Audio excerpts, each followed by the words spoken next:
So, welcome to session 42. Previously, you had been contacted by Jared after saving him when investigating the Grey Cult. Hold on. You managed to tail Tyrande to an abandoned shop. After dealing with the beggars in the area, you entered the shop to find it empty and mostly unused. You explored the shop and found a partially hidden tunnel entrance. You made your way into the underground tunnel network, where you explored and found several points of interest until finally coming upon assassins waiting deeper underground, to an entrance deeper underground. After defeating the assassins, you continued to explore until you found a chaos shrine and cultist. You were able to defeat one of the cultists and destroy the shrine. You also found Tyrande, who was trying to get a response or update from the Grey Cult Den members, but left empty-handed. You also witnessed several bystanders of low status becoming fledgling Grey Cult members. The shrine gave the cultists the ability of rapid regeneration, even from death. You then found your way into the Great Cult Den, where you defeated several cultists and found prisoners, which you led out of the tunnels. You discovered the lab where the blue sand was being created and disposed of it. After clearing out the cult den, you took the prisoners to the Temple of Gadrak and arranged for their stay. Afterward, Oreo made arrangements with Toulouse for a more permanent living arrangements for the prisoners. You discovered that Kragar had been arrested for the attempted assassination of Hamilla Valenstar. You requested an audience with Lord Valenstar and got a reply from Rutha Valenstar instead. You attended the meeting with Rutha. However, things didn't exactly go as planned. You were escorted from the premises by the house guard. You managed to track down Lord Valenstar, and Pico met him on the route home as a spider. Davak and Iyer met with Kragar to find out who he was talking to and why he tried to assassinate Hamilla. You tailed Tyrande to the Red Carpentry Guild Hall, where she met her contact and was then fired. You managed to retrieve your magic ring from her with some shenanigans.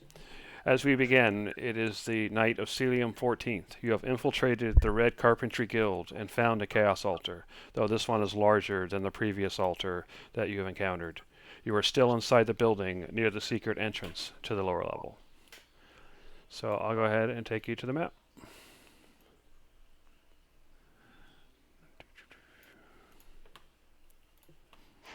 Let me go ahead and center you. All right.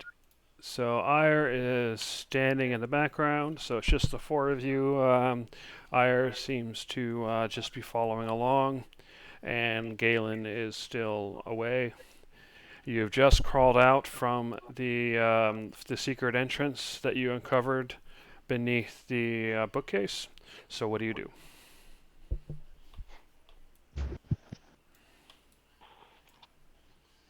I think it was shared the information about the altar. There's a bunch of chanting going on, so I don't know if the plan is to go in. What's in the room other than the altar and some cultists? I feel like the altar is a pretty big deal considering that's what they're trying to build out. Pretty big Right. room.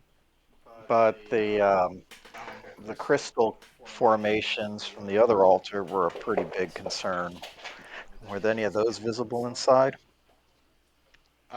It's been a week, but we honestly did just look. I don't remember. Were there any crystals? Yeah, you definitely saw crystals. Yeah, you saw just as many crystals, if not more, than their previous altar. Okay. And they were like close to the altar or far away? It's a bigger room, so they were probably far away, or relatively far away, but it's a very similar arrangement.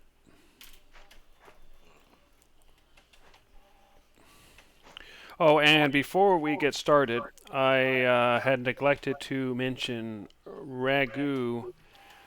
Last time you were talking to Gimbal, he was supposed to tell you to meet him tomorrow at when the shop opens. Okay. So that's tonight. But that's unrelated to your After current the situation. Yeah, but that's right now it's nighttime. So in Yes. the morning. Okay. Okay. Yeah, you tail Tyrande during the night, and you're still in that same night. Okay. Awesome. Well, if it's a bigger altar and we've got more defenses, we're probably going to want to deal with the guys upstairs or in the carpentry, because the last thing we need is to get flanked if we're already dealing with a tougher fight.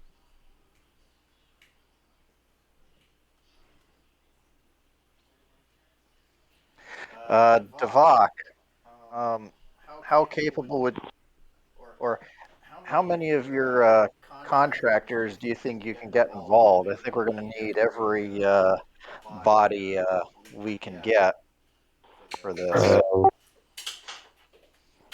I don't quite remember how many I have stored. I believe that you have two zombies and a skeleton. Oh, three, I guess then. And didn't you make at least two more with two fresh cultists to go destroy the The skeleton? skull. So that Yeah, would I be don't five remember total. what happened to them at all. They would have still been in that room. So then I guess five. If we can get back to. The thing is, in order to get three of them, we have to go. I have to leave and go all the way to, you know, the meetup That, spot. that, that may not be a bad idea, because right now, as far as I can tell, this place is still open for business. If we wait till it closes up shop so that all the innocents are gone, that might make our life easier. Fair. Alternately, if you think you can raise some. Of course, we're too close to the altar. Taking out the ones here might be a bit iffy for that. But yeah, I personally like the idea of going and bringing reinforcements with us. Okay. Okay, so what are you guys gonna do? We're gonna sneak out of here as stealthy as we can. We're gonna go prep, get reinforcements, make sure everybody's ready to go, and then we'll sneak back later in the dead of night tonight to make our assault. Does that about sum it up? Any other changes? Sounds good to me. It's been a short enough time. We should be able to put all the books right back where they were, so that there'll be no evidence that we were here. Okay, so you're gonna put the books back and then leave. Yeah, I think so. Unless anybody's got any other ideas. Nope. No, but I think that'll be good for now, and I can prepare a backpack for the assault. All right. In that case, we'll once everybody's up and out of there. Actually, is there anything we need to look at down there as far as points of interest, setting up an attack? Um, Actually, I do believe there is one thing I would like to investigate a little further. Uh, Oreo, if you would like to look, or if you would like me to go down and sneak it What exactly do you need checked out? out. Down that hallway. You know how it turned and then turned again at the other end and went Yeah, right to where one cultist was dumping trash? right.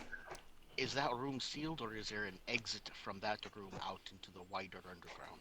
Well, keep in mind that the guy was literally at the T zone, so the only reason we didn't even bother scouting out any further is because it's kind of hard to sneak around someone standing right in the middle of the way.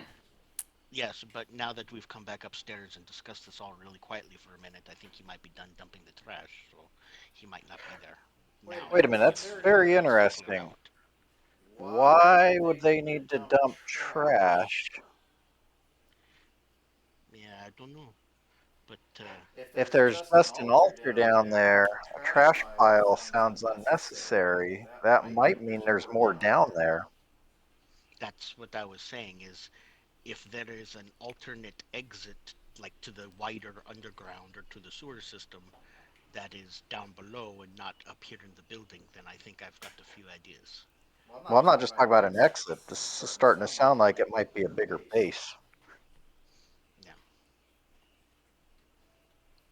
So Go to down is stick. just that, I mean, we can do that. I just want to give you the heads up that if things go south for whatever reason, we may be forced to fight here. So just saying, if you guys don't want to deal with that right now, and you guys want the reinforcements, that's just a risk we're gonna have to take.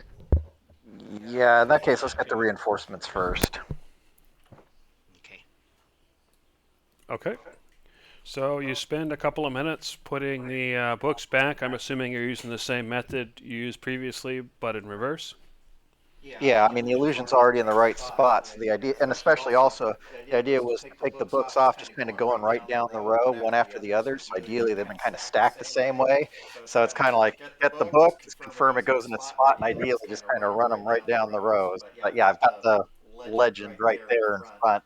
I'm assuming this means you're going to move the bookcase back over the hole. Yes, yeah, we'll move that first, then Okay. put the books on. Fair enough. All right. So you were trying to be stealthy while moving. Oh, yeah, that's right, because you took the books out, so you didn't have to roll. Okay, that's fine. So you do that. A couple of minutes passes. So what do you do next? Well, if we've got that all put together, I can dismiss the illusion, and I think we can see about getting out of here. Yeah, I'll stealth forward and start getting the exit that we, or the from the entrance that we went. So I'll run stealth. Okay, go ahead and make a stealth roll. I think it'll be a group stealth because I'm gonna wait on them. So Okay. we're all gonna come together. Okay. Group stealth it is then. Let us all get under.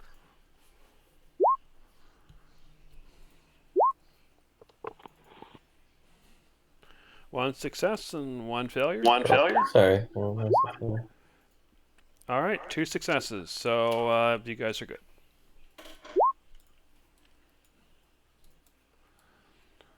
All right, so you make it all the way down to the door at the bottom, and then to the street. I'm assuming you're going to head out of the map. If so, I'll just take you to the city map. All right. Yeah.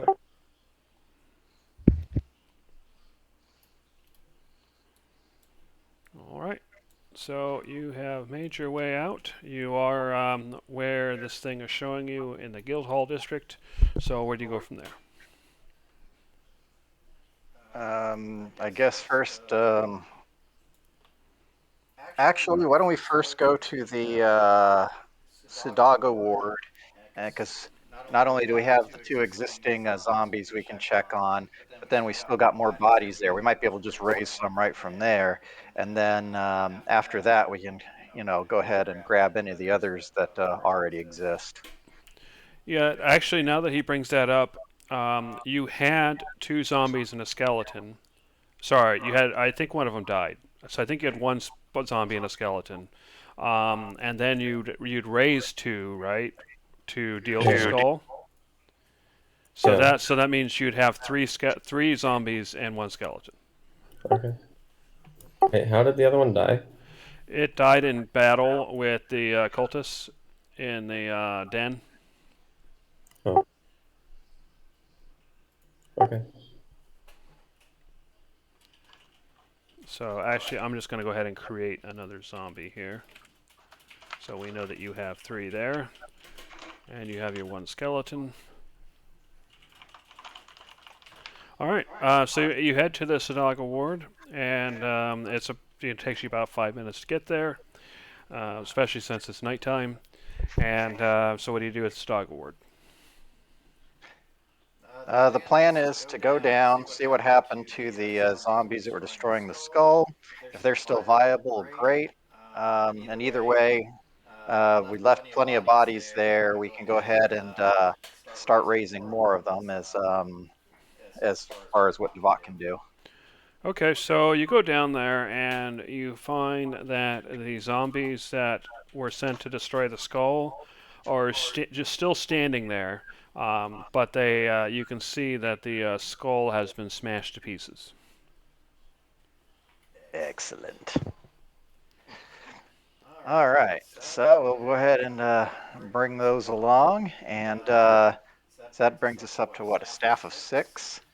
Devok, are you able to? No, he had one because he originally had two, but one was killed. And then he had left 2 there to destroy the skulls. So he's got 3 zombies and 1 skeleton right now. Oh, so that what I'm seeing on the map there is actually including these Yes. 2. Okay, so we've got a staff of 4. Um, how many more can you raise with your current 2. loadout? 2. 2? Yes. Oh, well, we've got the bodies here. Definitely think it's worth it. Are you going to spend the spell slots? Yeah, the 1 spell slot. Yeah. 1 to cast 2. Okay. So that means you have 5 zombies and 1 skeleton. Mm-hmm. The skeleton is hurt already. Do you have some means of healing, or are you just going to leave him be? I don't. I don't think they could be healed. Okay. Yeah, if not, then don't worry about it. So yeah, so Yeah, your skeleton is hurt, but he's at 15 out of 18, so it's not bad. okay. Okay, so you're still at the Sadaga ward in the tunnels underneath. You have the 5 zombies and the skeleton with you. So what are you going to do? Dang it, I meant to have Ragu. Ragu, I was going to have you leave Char to keep an eye on things, but I guess that slipped my mind. What time is it now? It's probably 8 o'clock at night or thereabouts. All right, well, I guess we'll start working our way there. Rather than go in immediately, we'll probably want to camp out somewhere nearby and just kind of make sure the place seems to have closed up shop for the night. Okay, well, while you're doing that, I'll go ahead and switch back maps. And then we'll put you back outside with the zombies. Let me go ahead and grab you guys. Let's see. I'll just stack you up and delete you.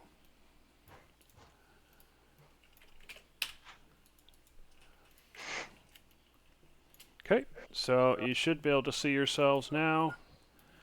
And the host of zombies. I meant to put you on the hex. There you go. Obviously, you said you're camping out elsewhere, so you're not actually in front of the place yet. But so you're going to wait until you see people leave?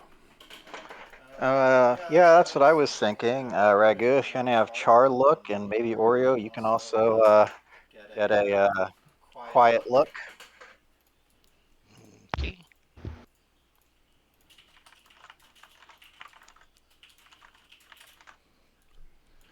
Alrighty. So, yep, you wait, Yes. and probably around 10 o'clock at night, you see several people leaving. You see a total of 2, 3, 4, 5, 6, 7 people leaving. And then, As they're leaving, I'm gonna take a note for anybody who seems to be in a managerial type role there. fair enough, you see 2 ladies, actually. One with red hair and one a bit darker skin with pretty thin hair. And based on the way they're dressed and the way the other people kind of treat them, you would guess that they were probably in charge, or at least at night. Mm-hmm. In fact, let me go ahead and just move the tokens over so you can see them.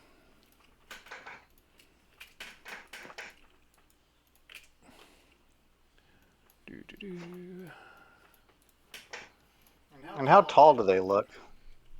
The lady is probably 5.5 feet approximately. Actually, the darker skinned lady is probably about 5'8". All right. You can see him on the map here. Obviously, they're just past leaving and then going down the street. Did one of them clearly to be more super senior than the other at all, in terms of You more can make boss-like? you can make an insight check. All right.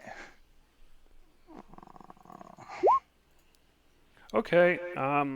You would guess that the the one with red hair certainly acts like she has more authority, um, Mm-hmm. but you can definitely tell they both wield some amount of authority. All right. Well, that works out. So we'll give them some time to um, walk off. Okay, and they do so. Alrighty. And in fact, I'm going to hide some of these other people because they've gone inside as well. Mm-hmm. Alrighty. The beggars are still out. Alright, so yeah, the street has mostly cleared out. There are the occasional beggars that you see around, but otherwise it's about 10:30 and people seem to have stopped walking around for the most part. Mm-hmm. All right.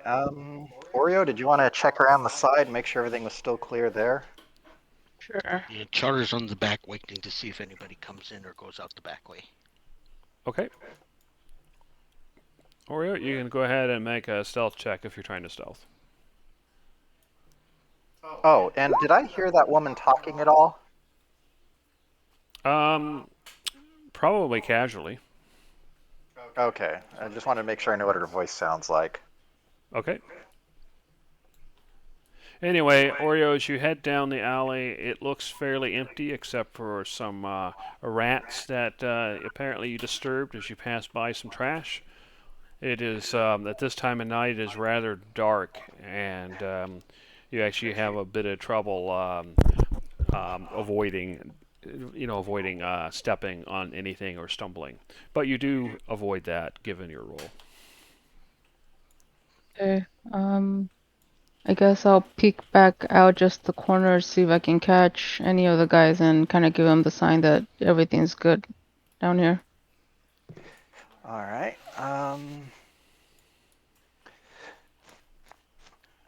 Shoot. Do we want to enter from? Let's see. Because actually, we went in on directly on the upper floor before, right? Or No, through on the front from this side. The thing is, oh yeah, though, that's there's a right. bar on the other side, so there's it. I mean, if people left from this We'll door have to, just now, then they probably closed it with that bar again. All right. Well, so we'll have to break as in the same way we did before. Mm-hmm. You guys going over the top. is the street pretty clear now? It is. All right. Well, stepping out of the alley is that supervisor lady. I'm going to go ahead and walk over and try to pick the door. Yep. You see, the locks are pretty good, but they definitely appear to just be ordinary locks. I could really use some expert guidance right about now. And what'd you say? Nothing. I was just laughing. Oh. All right. Let's see. I'll go ahead and roll. Ooh, that's not so great. Um, Yeah, well, like I said, it was high quality locks, and these locks seem to be beyond your skill level. mm-hmm. All right. Well, I guess since Charter's Oreo was waiting already to see able if to. there's anybody inside. Yeah. All right. Well, Oreo, if you want to go ahead and try your method, mine sucks. Actually, Well, I'll I go with mean, you. well, Ragu has a good point. Char can at least fly over first before we do anything to try and sneak up. Can Char check if there's anything at least at the roof point? Yeah. Yeah, sure, I can move them over. You should be able Okay. to see Ragu. Yep. Yes, I can see. Nobody's around in here. Nobody in the corridors. No windows. No lights on. Uh, You definitely you can see the windows. It looks like there's some sort of drapes that have been closed, so you can't actually see inside the rooms. But you do not see any lights on, or any Okay. torches or candles. All right. I give the clear that it's all dark, but I can't see in the windows. But that do you still breezeway, happen whatever to it's called. do you still happen to see the rope that's been hanging since we last used it? Because we never really said that we picked it up, and said that it was gonna be like hooked around this side. Yeah, it's still there. Yeah, so I'll go Char ahead grabs the end and flops it over down to you. and yeah, I'll use that to climb right back up. Okay, you do so. Yep, you find your way inside the courtyard, or at Thank least you. on the roof above the courtyard. Mm-hmm. And kind of give Char the get on my shoulder kind of look, and then I'm gonna sneak down. Okay. We can use your previous stealth skill, roll, I mean. And yeah, the windows are, there's some drapes blocking so you can't see inside. The doors are closed and locked. I will go ahead and go to the one that I found before, which I think was up here. Yeah, did you want to go up the north door where you got that room where you guys found the bookcase? Or do you want to go to the west door that Hallway. led to the hallway? I want to get to the hallway. Okay, go ahead and if you're going to pick it, go ahead and give me a roll. Mm-hmm.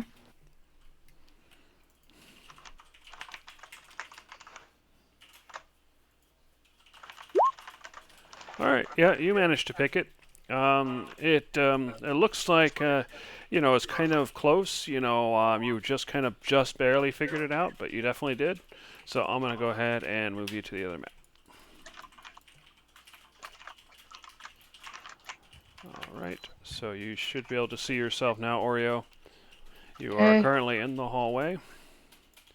You Does it look hear, like you do actually hear some sounds though, surprisingly.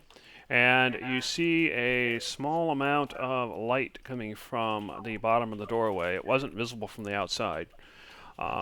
However, and you hear what sounds like sawing and maybe the sound of metal parts hitting each other from right? the I other side believe of this that door. right, and I think the last time you described something similar, it almost seemed like it was like a kitchen or something like that. But I'll give You Char. it's similar to a kitchen, you think, but not quite. There's something different about it. I'll give Char a look as to like see if they can peek from under the door, but I'm gonna stealth down the hallway and see if the door is still um barred or if I can unlock it. The door to the south is barred, but you are able to lift the bar, and you are able And to unlock it. looking through Char's eyes there, can I peek under the Yeah, door and I'm see going to what's go going ahead on? and move him. You see what appear to be several cultists at workstations, and they see one of them seems to be cutting wood. Another one seems to be doing something in the crate here, and yet another one seems to be mixing something, some sort of powders.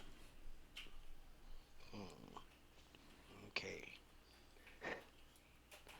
All right, Oreo, are you Whisper opening the that door? there's a Yeah, I'm opening the door and just want to peek out enough to give the other guys the hint that it's good to come in. But as soon as they come by the door, I will explain that there's some sounds coming from that door that we should be extra careful right now.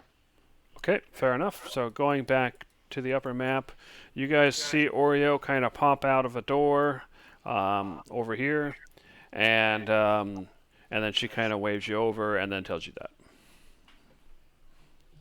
okay, and I fill in with there are 3 cultists in that room. Okay, so everybody stack up, and I'll go ahead and move you. Is Davok bringing his undead inside? Yes. I think. Yep, yep. Yes. Yeah, we're gonna need them. All right. Oops, I accidentally put Ragu in the wrong place. Sorry about that, and Pico. All right, can everybody see the map? Mm-hmm. Yep. And Char is Char still looking under the door? No, he's done looking for now. Okay, so let me move him out. All right, so what do you do? Okay. Stealth back to the other room, I assume. Well, actually, This if door there's right here, does it move in or out? It's gonna Does it swing out? open Oh, right, out you can make into it the out. hallway.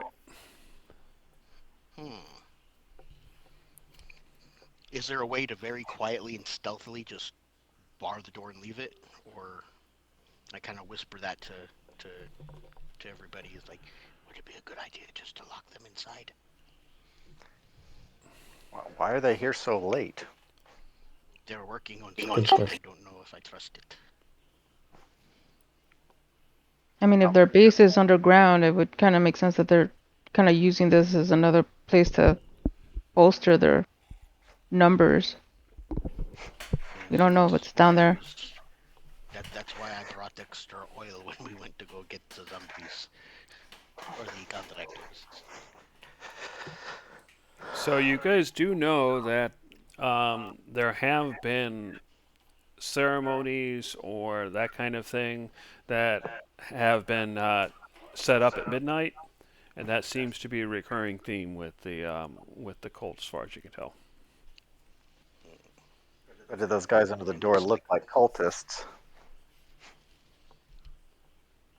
Yes, they do. They're definitely cultists in the robes and everything. Well, in that case, given that we greatly outnumber them, we might want to attack and subdue them, because we really don't want to have anybody come up behind us. For that matter, we might also want to check more of this facility first, make sure that those are the only ones on this level. Not a bad idea. We're right by two doors, Jeremy. What can we hear by them? Yeah, you don't hear anything from this door or this door. Do you guys still want to investigate them even though they're empty? Though this one here, it is locked and it has a sign that says "Keep out." Why don't we open and just take a peek in these rooms that are empty? We know that this one here has people in it, so we need to be very quiet. So we can see if there's going to be anybody else, and then go up and take care of them, maybe. Yeah, well, yeah, we can check out this locked door. I can help you, Oreo. But what's Okay. more, I'll even offer my expert guidance. So I'll go ahead and roll the one the one that says to not keep or keep out. That's the one I'm going for right now. Okay. Um, and you said guidance, so there. Cool. So 19 is definitely good enough. You fairly easily unlock the door. Before you open it, maybe we should oil any hinges. Okay. How are you going to do that? I reach into my Tinker Tool kit and pull out a little thing of oil. Tink, tink, tink, tink. Okay. Fair enough. So you oil the hinges, and the door opens smoothly. And you see what appears to be like a conference room. There's three large tables, and it's surrounded by chairs. You do see a few papers left behind, but most of it's been picked up.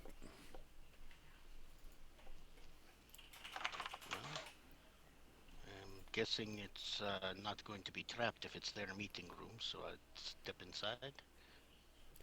Go ahead and speak a little louder, Ragu. Sorry. I said, well, I'm guessing since it's a meeting room that is not going to be trapped, so I step inside. Okay. Nothing happens. Nothing happens. I can go over and look at the papers.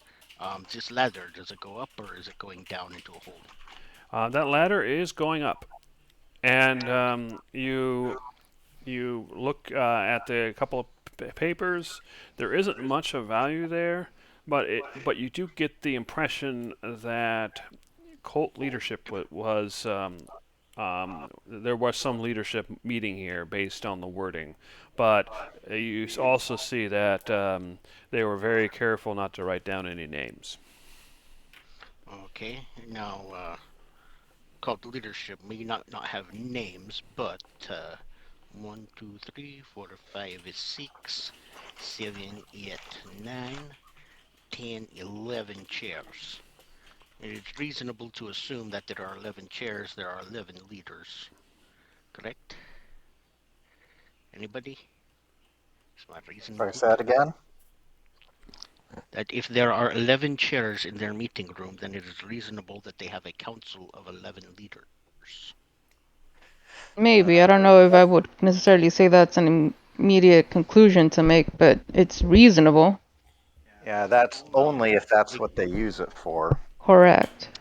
Yeah, it gives us a vague idea of what to shoot for. We know we have taken out at least one leader, I think. Not many of the cultists can be casting the fireball, you know.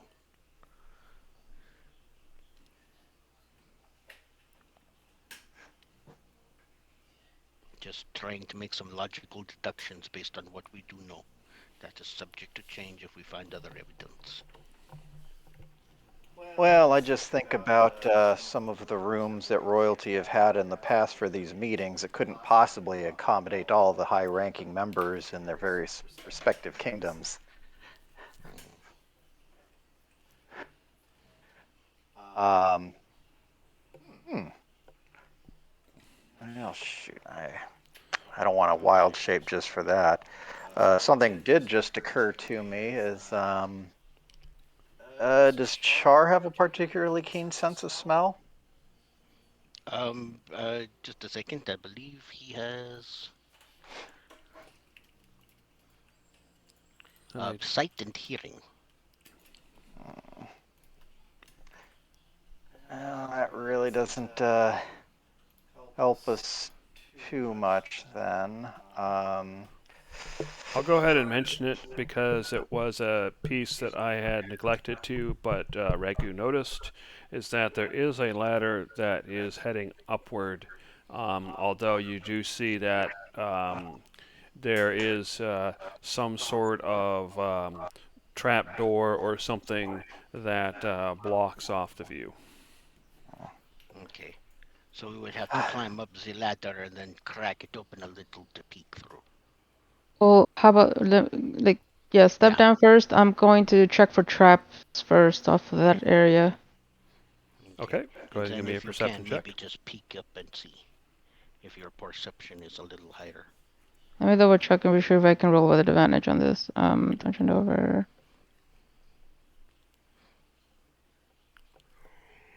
No, never mind. I just have advantage if there is a trap. Never mind. So roll regular and then. Oh wow! So you're looking up there, and there appears to be some sort of arcane rune that was mostly hidden from sight. But as you're checking for traps, you get the feeling that that arcane rune is some sort of trap, although you don't know how it works.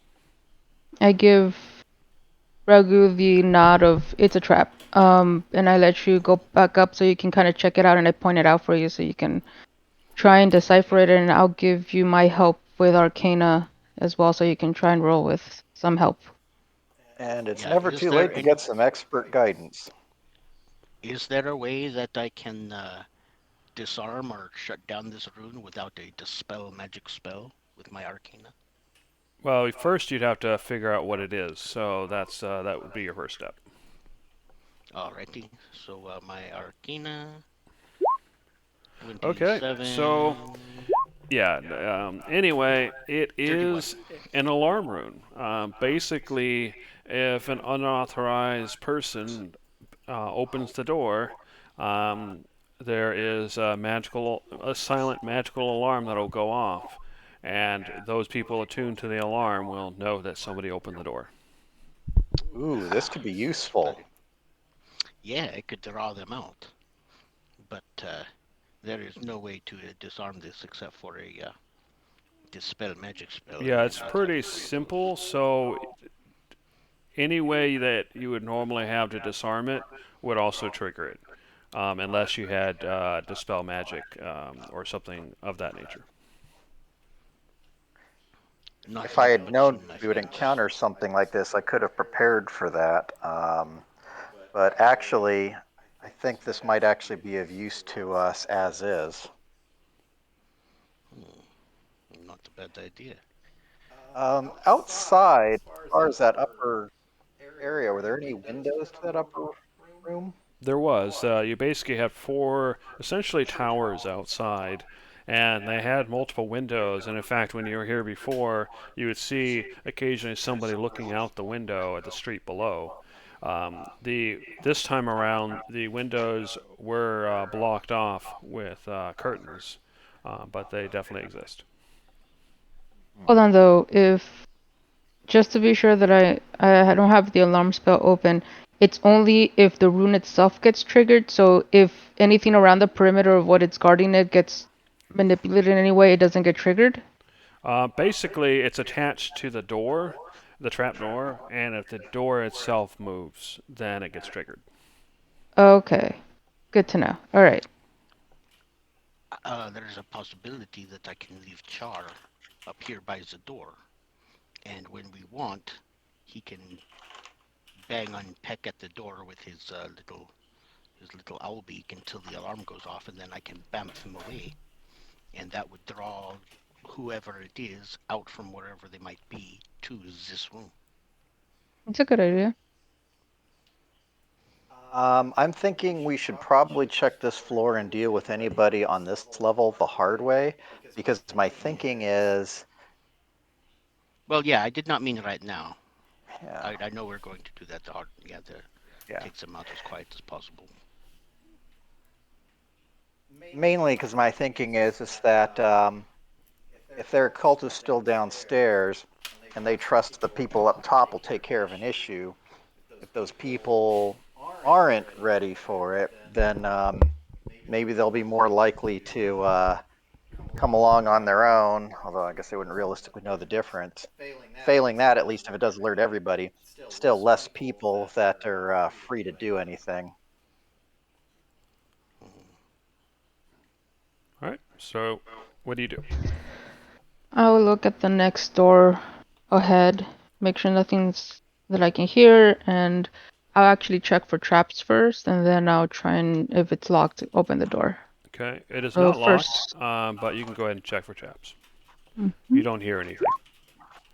Okay. Yeah. Just looks like a normal door. There's no special signs or anything on it either. Cool. I will go ahead and I asked Ragu for a little bit of that oil again, just to be safe. Clicky, clicky, clicky, clicky. Okay. You use the oil and you open it up, and you see what looks a lot like a lobby and a front desk. You can see plants in the potted plants in the corners to liven it up. You can see lanterns. They look lit up right now because that's the way the map was made, but it's actually they're actually not. So it'd be fairly dark in there actually. You see two closed and locked doors, and if you peek around a little more, you would see a large double doors that probably lead outside, and then of course another door on the other side. Do you want to check the place out, Ragu? I'll help you with investigation if you want to check anything. Sure. Is this a bookshelf or It just is. next It is a shelf? bookshelf, and you do see it is full of books. Although, judging by the titles, they seem to be related to carpentry, furniture, and guild business. Right. Being a lobby, they're not going to have anything incriminating or special immediately out front, but let us check these two doors really quick, I think. Okay. You see also that there are several papers and ledgers visible on the desk, and the two doors here and here, sorry, here and here appear to be locked. Check, Okay. Ragu, do you want to check the desk while I try and check these doors and everything? Exactly what I was going to suggest. Perfect. Ragu, if you or Pico, if you want to help Oreo with the locks whilst I investigate this with Char. I will offer the appropriate expert guidance while I do so.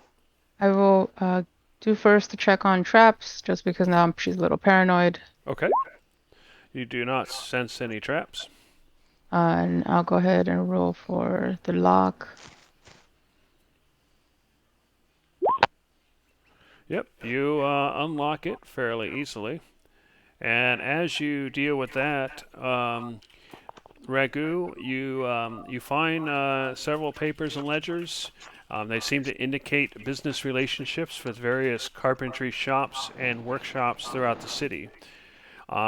It seems to list out information such as guild dues, benefits, price ranges, and so on. You get the impression that the prices in the various shops are being fixed by the guild. Uh, Definitely going to take some of these papers here, the incriminating ones about price fixing.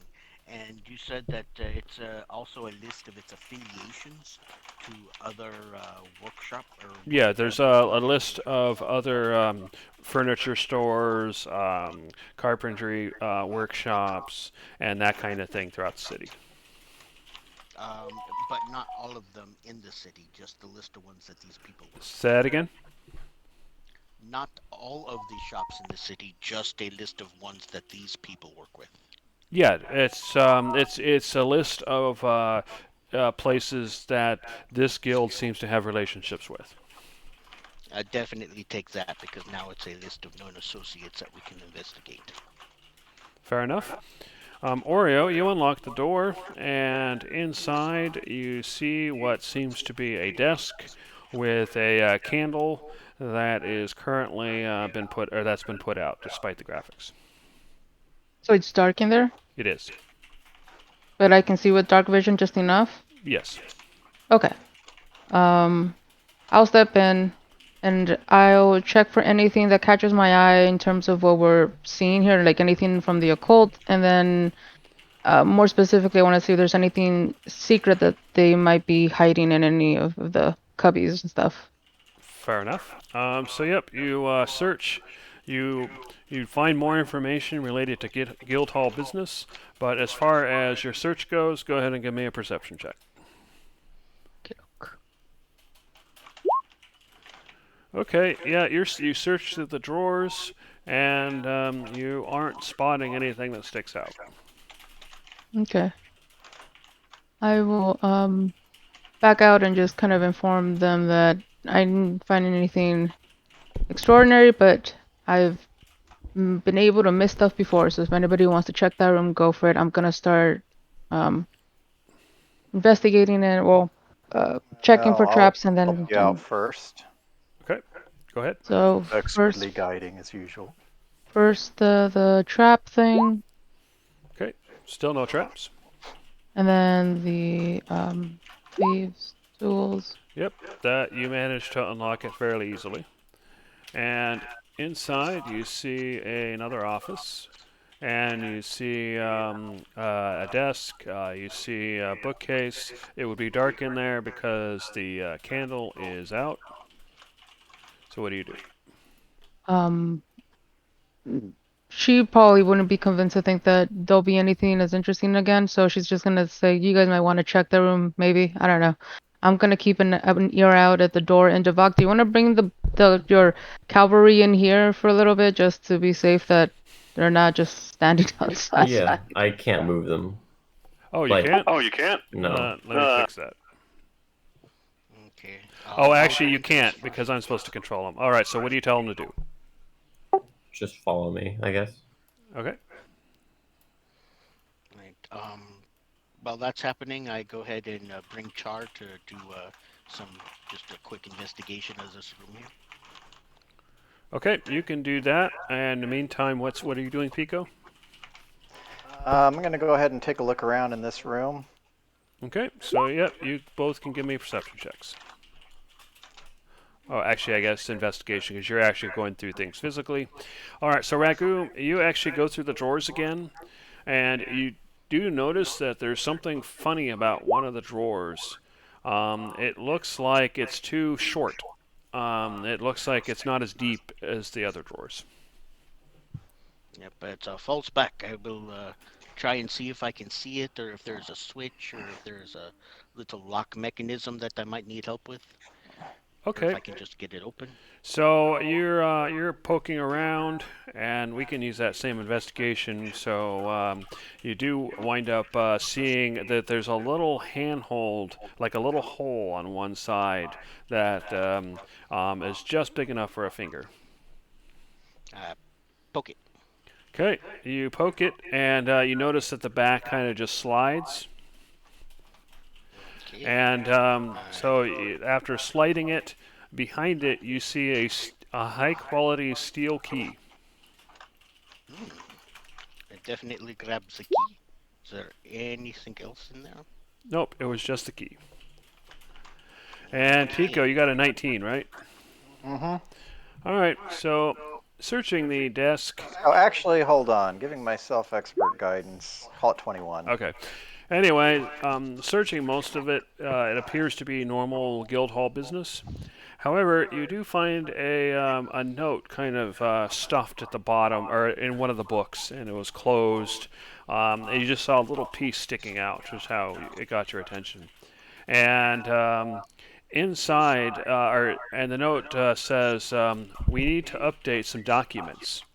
Please send," and you see a name that was quite thoroughly scratched out, "to the library at your earliest convenience." I'll go ahead and post it.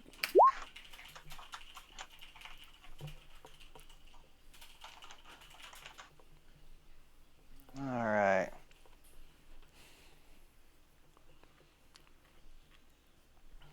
Also, Jeremy, just because I don't want you to have to go through and close any of the actual rooms while they're doing that, I'm going to take the liberty of closing this room and then stepping in here, closing this room, just so that it looks like it's undisturbed at the time. Okay, fair enough.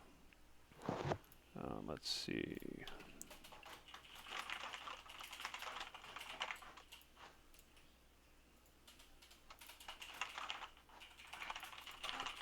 All right, done and done. Okay, there was nothing else, no squeaky floorboards, nothing special on the bookshelves. I found No, I everything mean nice and you found a lot of mind-numbing paperwork. It seems to be day-to-day guild hall business. okay. Are there any names, anything specific we can attribute to anybody? You know, to see if we There can are figure out who might be in the there guild. are some names.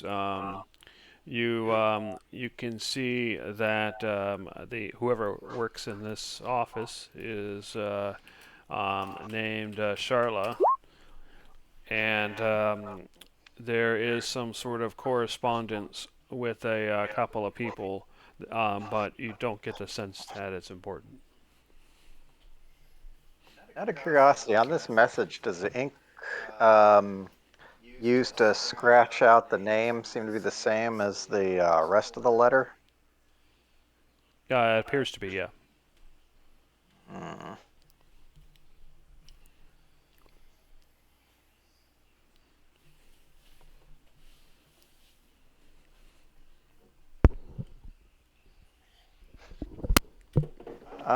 And looking around, and that's the only thing of interest I found in this room. Right, other than guild documents and such. These offices do appear to be quite boring and what you would expect in a guild hall. I'm not optimistic, but I'm going to try and carefully look at where the name was scratched out just to see if I can make anything out. Sure, go ahead and give me a perception check. Alrighty. Giving myself some expert guidance. 24. A 24, which was really close, but no, you were unable to make out the name. In meta terms, you needed a 25. Yay. It was difficult, but yeah. But nearly impossible, actually. I wanted expert guidance, not journeyman guidance. Oreo, what are you up to? Just checking the door, hearing if there's any sounds on this side. You do not hear anything. And that door does not appear to be locked. Can I just take a quick peek out? Sure. Actually, I'll just move it since you're probably going to close it again. There you go. So yeah, you look out the door and you see a hallway. You can see that the door to the south is barred, very similar to on the other side. You can see a door here that is not locked, although you do see a sign that says storage. And to the north, you see several large double doors and more doors as it goes. Okay. I will step back in, close the door, and just wait on these guys as they're finishing up. If you guys think you guys have collected everything that might be of importance, maybe we might want to go around the facility starting on this side, because we already know what's likely in one of the rooms to the east or west, sorry, but maybe there's stuff here that we don't know we need to come across first. Okay. Yeah, Unless you guys really want to just brace the ones on either side. I don't really care, I'm just saying. well, I'm not sure what we'll do with them yet. I kind of feel like the other guys, it might make sense to get more hands-on. So we're probably going to want to make sure they're thoroughly subdued, because just in the offbeat chance they have any tricky ways of getting out of their situation.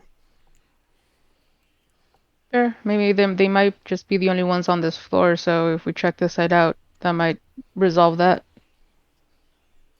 Yeah, let's go ahead and take a look. So I'll go ahead and open the door again, and then I will step out to this door and first here, if there's anything. Nope, you don't hear anything. Check for traps. Give me a sec. Yeah, there are. Don't appear to be any traps. And it doesn't look locked? No, it's not locked. Okay, so yep, I will go ahead and open. And inside, you see what you see a bunch of furniture that's stacked up. You see some cupboards. You see some bookcases, although they're empty. There's no actual books or scrolls. You can see some benches. You see chairs stacked up in the corner, and you also see a ladder going up. I That do must let be the people. tower. Yeah, I'm gonna let people know maybe we should just Scooby-Doo our way over to this room so that we're not exactly split up, but we're not also. Okay. All right, I'll step back out and. Okay, let's all move into the storage room here. Close the door behind you when you're done, just so that it still looks like it's a little untouched at the moment. Mm-hmm. And I definitely want to check the top of this one and see. I mean, considering what we did find in the other one and the roll that I had in that one, could I Yeah, you distinguish look, if there's a and similar roll? it's the same Simple. setup. Ah, It's exactly interesting. the same. So it must be connected. The entire like second floor, whatever that this is all tied together. So there's something likely very important up there. But at Yep. least we now know there's two ways to getting up there. Although you think that based on the outside that the towers look separate, so it's probably a different tower. Gotcha. Yeah, probably the southeast one. And then I what's need- the thing up here? Is that a door or is that a It's window? no, it's a big double door. And I assume one at the south too, it looks like. Yes. Although given the light leaking through from the outside, you think that this one probably leads outside. But this one, no sounds. Nope, you don't hear any sounds. And as it's two large double doors, does it seem like something that would require a lot of strength to move, or No, it's just they're just big in order to fit things through, but they don't look particularly thick. well, I'm not gonna do any further movement here, guys. So if you guys want to first check this place out for anything particular, go for it. I'm just trying to scope out the area. Okay, yeah, we're gonna. Yeah, I will go ahead and investigate all of these doors and everything. Actually, first, can I climb up the ladder? And now that I know what I'm looking for, can I see if this one has a Yeah, rune on it it's as well? exactly Yeah, the same setup. that's Okay. exactly what I just asked. Yeah, it's the same thing. Oh, sorry. Yeah, I will Argu, go ahead and investigate all these things. Go ahead. It occurs to me that since we know they're using magical traps, would you mind spending 10 minutes to cast Detect Magic? Might make it easier to spot more of this stuff. We can probably count on them on all these hatches, but who knows what other surprises we might be dealing with. Excellent idea. I will spend 10 minutes to ritual cast Detect Magic. Okay, so while Ragu is casting, what's everybody else doing, if anything? Does anybody else want to check around this space? If my investigation is crap, but I can help anyone who's got decent investigation. I've got my eyes of minute seeing, so I can help myself. So it might be maybe if you helped Devok look around. Yeah. Sure. And I can check too because I have a pretty high investigation, but I'm casting right now, so it'll be That a minute. right, which is why we're saying while you're doing that, what are we doing? That's why we're answering. And Devok, feel free to take advantage of my expert guidance while you're searching. So roll with advantage for sure. What's the roll? Is it just perception or investigation? It's going to be an investigation check. Okay. So what is it you guys are looking for? Anything that catches our eyes, similarly to what we've been seeing in the other rooms, like anything around the occult, I'm assuming, unless you guys want something else specifically. Devok, go ahead and roll the d4, because even though that's a crit, that might still be too low on the DC. Wow. Okay, 28. Okay. All right. Yeah. So you're looking for anything occult or anything that catches your eye. But unfortunately, as you scour the place, shifting things around, looking in crevices, this seems to be a storage room with uh, pretty new furniture. It looks like it's fairly well made, and based on based on the how smooth it looks, the lack of scratches and so on, you think it was made relatively recently. Within the last couple of weeks or maybe months.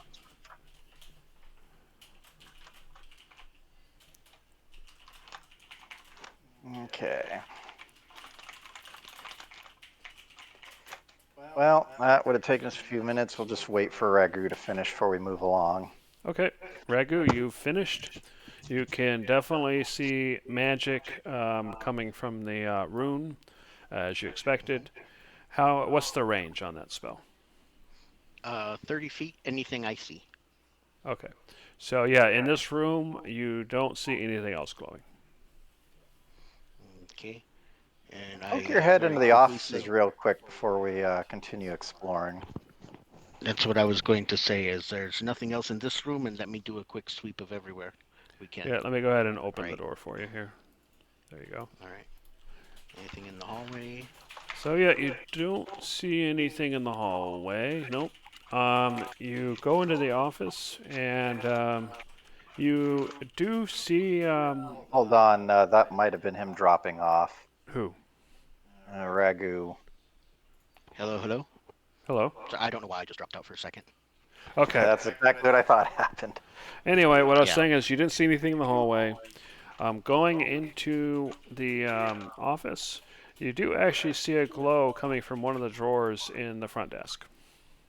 Definitely investigate that. You look in there and stuff behind some papers. You actually pull out what looks like a healing potion, but it's just a regular standard healing potion. That's good to know. Got it. All right. Okay. So that's all that you see in that lobby area.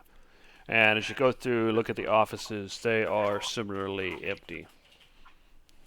Oh, Of as I magic. come back into this office, I reach into my pocket and pull out that steel key.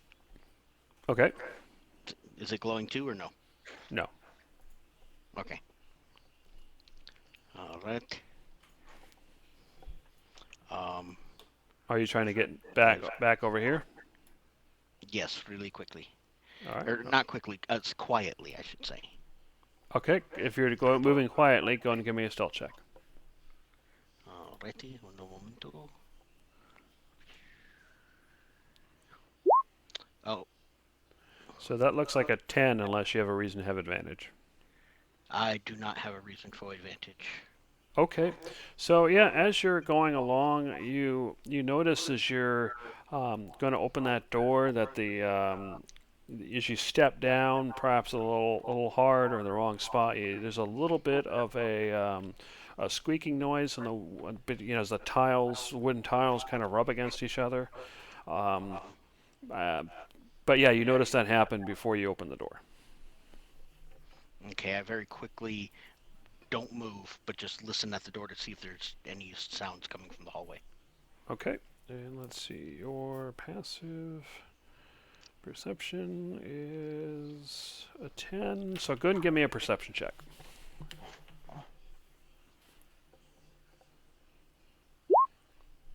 Nope, you don't hear anything. All right, I'm gonna crack the door open and peek out. Okay, you do so. You can go ahead and move your token out a little so you can see. Okay. All Yep, right. you see the doors. But what's interesting is that you see some light coming from here, but you now see some light coming from underneath this door to the north, which you didn't see before. Regular light, right? Yeah, like candlelight or what have you. Alrighty. And as you're looking, you see the door start to swing open, and a head pops out. Quickly shut the door very quietly and back in here. Okay. Sneaky, sneaky, sneaky, sneaky. I go, psst, psst, Pico, back. And I kind of motion to get back in this room real quick. What's going on? Sorry, say that again? What's going on? There are more of them. They are in the doors up further on the other side of the building. But there were several of them, and they started coming out into the hallway and down this way, so I figured I must make a hasty retreat. As you're talking, you guys hear a door open and close from this direction. Do we want to go up north in this one and scoot ahead, or do you guys want to fight here? Because it seems like that's what's going to happen. Wait, Oh. mate. We can... Actually, let me put that door closed. Did you close the door behind you, by the way, Ragu, when you Yes. to the lobby? Yes. Okay, So I said I closed the doors behind me as I was sneaking away. fair enough. You know, like right as he poked his head out, I pulled my head back and shut the door. Okay. You get the impression that the um, the the door opening and closing was probably in the lobby. So what do you do? All right. Was this door locked? It was not. You have to pick it. Okay. And let's back up here. And Just in case, I'm going to go ahead and cast Minor Illusion. Okay. And what are you doing with it? I'm technically going to use it to mimic a voice, but since I don't have anything to say right now, I'm not actually. Basically, it's a minor illusion of me being silent. Fair enough. Of my voice being silent, to be specific. I'm not doing a visual effect. Okay. All right. Anyway, you hear some shuffling around. You hear a chair move, some doors open and close. Yeah, and that's about it. And then you hear some muffled speech, and then you hear another door open and close, pretty far away and muffled, and then you hear the sounds of footsteps retreating away from you. And after a little while, about a minute, it all goes quiet.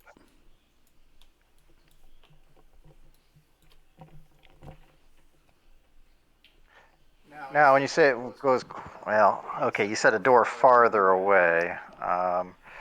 Given that we're near a door that leads out to the street, do we hear any activity out that way after we hear the last door closing? No, the street's still fairly quiet, at least as far as you can tell from the inside. Okay. I'm going to sneak back over to the ladder here, and I'm going to climb up and being very careful without touching the door or the alarm rune. I'm going to look at that steel key and see if it would fit in the lock. There's actually no lock. It's just a hatch, and you can see a handle, and you can push on it, but it appears to be not only unlocked but almost inviting. In that case, I just come back down.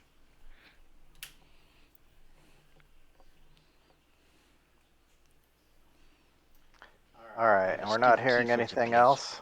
Nope, And there was a door here, right? there is a door there. Yes, Yeah. it's Have a we had, large double door, wooden double doors. has Char looked under it? Not that I know of. Well, now. Although, Is that what you want to do? Have Char look underneath? Yeah. All right, I'll go ahead and move them over. So you see another, looks like another storage area. You can see several tables. You can probably from the ground you probably couldn't see them, but you also see some looks like bars or other specialty tables, chairs stacked, piles of wood, and another set of double doors. Okay. The room is empty, but there's another doorway out. I'll go ahead and start checking if the door is locked or no. They're not. I'll go ahead and open it. Okay, you open it. And yeah, you see something very similar, except you can actually see the boxes on top, stacked on top of the tables that are stacked on top of each other, and it seems like to be a very packed room full of furniture.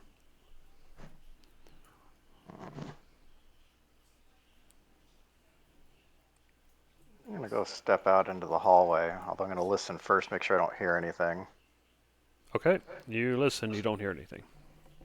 All right, I'll cautiously open the door and peek out. All right. Yep, you see the long hallway. This door is, or this window is technically covered with a curtain, but that's fine. Because that's on the inside anyway, right? I'm in the hallway. The curtain's on your side, yeah. Okay. Yeah, sweeping it aside, I'm just seeing what looks like a big storage area. Yep, it's the big courtyard, and it's stacked full of crates and boxes. It's exactly the same as last time. And, okay, since you say it's a courtyard, it's exposed to the elements then? That is correct. Okay. All right. Is this double door locked? It is not locked. Actually, we probably just leave it alone. Okay, I think we can keep moving up the hallway. You guys aren't gonna investigate this place? Yeah, we can take a quick minute to see if there's anything in here. I specifically want to pay attention to the walls or the floors where you might have a secret entrance exit. Okay. Giving myself some expert guidance. Does a 22 get me anything? It looks like a pretty normal furniture storage room. You don't see anything though that seems unusual. I'll go ahead and investigate. Yep, you start moving things around a bit and looking behind things and in crevices underneath piles of wood. The wood itself looks a little unusual in the sense that you don't think it's native to this area, so it's probably imported. But otherwise, you don't see anything unusual. All right. Yeah, let's go ahead and go up the hallway then. Figure it's better to go around to the main door rather than go through the double doors. So, yep, in the north end of the hallway, you see two sets of doors. They one of them says dangerous, and the other one says break room. They are both unlocked. Um, take a peek into the break room. Fair enough. Before I do that, I'm going to refresh minor illusion. Okay. You look inside and you see a comfortable looking couch, a chair, a cupboard. You see a table with some cups and partially filled drinks. You see a door leading to the north, probably Wait, say that about the drinks again? partially consumed drinks. As in, they drank part of it but left it behind. Same night that we came in, so technically there were the guys that were talking there when I first stopped up here. Using the minor illusion, I'm going to say, look at and holding up one of the drinks. I wonder if they'll be back. Not if we have anything to say about it, I think. Okay. So, sorry, I was going to say that based on the light, it looks like this door to the north goes outside, and then this door is currently not locked, but it is closed. Well, we have the other one. I always did like the word danger. Don't I know it? All right, so you're opening it up? Well, I am assuming you are. So here we are. So yeah, you see looks like a workshop. You see evidence of various pieces of furniture under construction. You see saws and piles of wood. A ladder leads to a trapdoor in the ceiling. And it looks like there's a large amount of different tools like hammers and nails and saws, a variety of different saws. Same configuration up in this ladder? Yes. Okay. I'll let everybody know. And Ragu, do you see the glow coming off the hatch? You do. Yes. Definitely magic. Anything else in here is magic? Sorry, it looks. I didn't hear what you said, but it looks exactly the same. Anything else in here looks to be magic? No, you don't see anything magical. All right. Does this room look like it's set up similar to the room Char saw? No. This room, that room had what looked like alchemical areas as well as saws and tools, whereas here you don't see anything alchemical related. It seems to all be carpentry. All right. I was going to say, is there an investigation I can do of some sort to figure out why this room would be labeled dangerous? Well, sure. You can just give me. Actually, it'd probably. Yeah, you can give me an investigation. Yeah, eventually it'll be deduction, but right now it's investigation.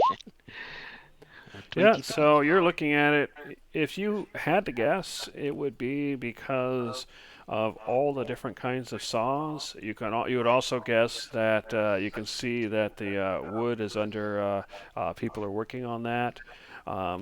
Actually, as you look further on one of the tables, sorry, on one of the tables, you see a very old blood stain. And you look based on the spray, you would guess that somebody cut off a finger. Be careful, Ragu. You don't want to go lose a hand or anything.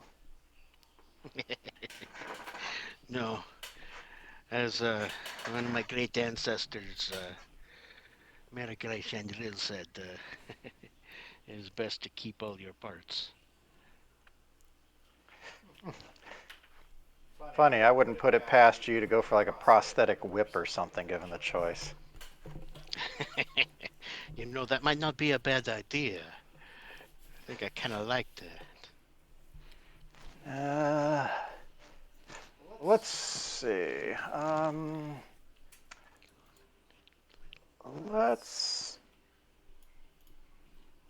Actually, I'm curious. Is the double doors here leading to the courtyard locked? The ones that lead into the courtyard are locked, yes. Okay. From the inside or the outside? From the inside. So you could, sorry, from the outside. Um, actually, I'll be specific. So basically, they're barred. But the bars are in the courtyard side? No, on the inside. So that Okay. basically, if you're on the outside, they would be locked, and you couldn't unlock them. But from the inside, you can lift the bar. All right. Well, that answers my question adequately, I think. Should we loop back around over to the other hallway now that we've checked out this side?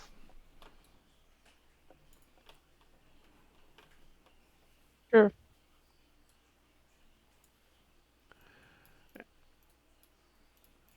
And as far as the undead go, I'm just assuming that they're following Devok around, because that was his last order. Correct. Actually, let's go ahead and unlock this. Actually, do we want to put it here? Actually, yeah. Were there any empty crates in the storage room or that other area next to it? You did see boxes on the tables in here, stacked on the tables. You don't know if they're empty or not. But actually, I guess you guys searched the room, so you would know. Yeah, they are empty. They seem to be basically pre-made, ready-made furniture. Okay, so fortune, that means they're big boxes, right? Yeah. So this one here, the ones on the and these small ones on the table as well. Hey, Devok, how muscular are you? Fairly. Devok, Ragu, do you guys want to get those empty boxes down and bring them down to ground level? Sure.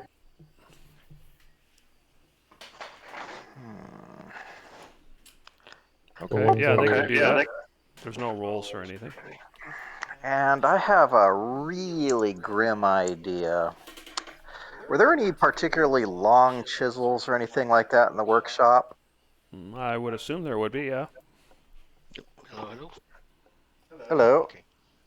Sorry, lost Uh, connection for a second.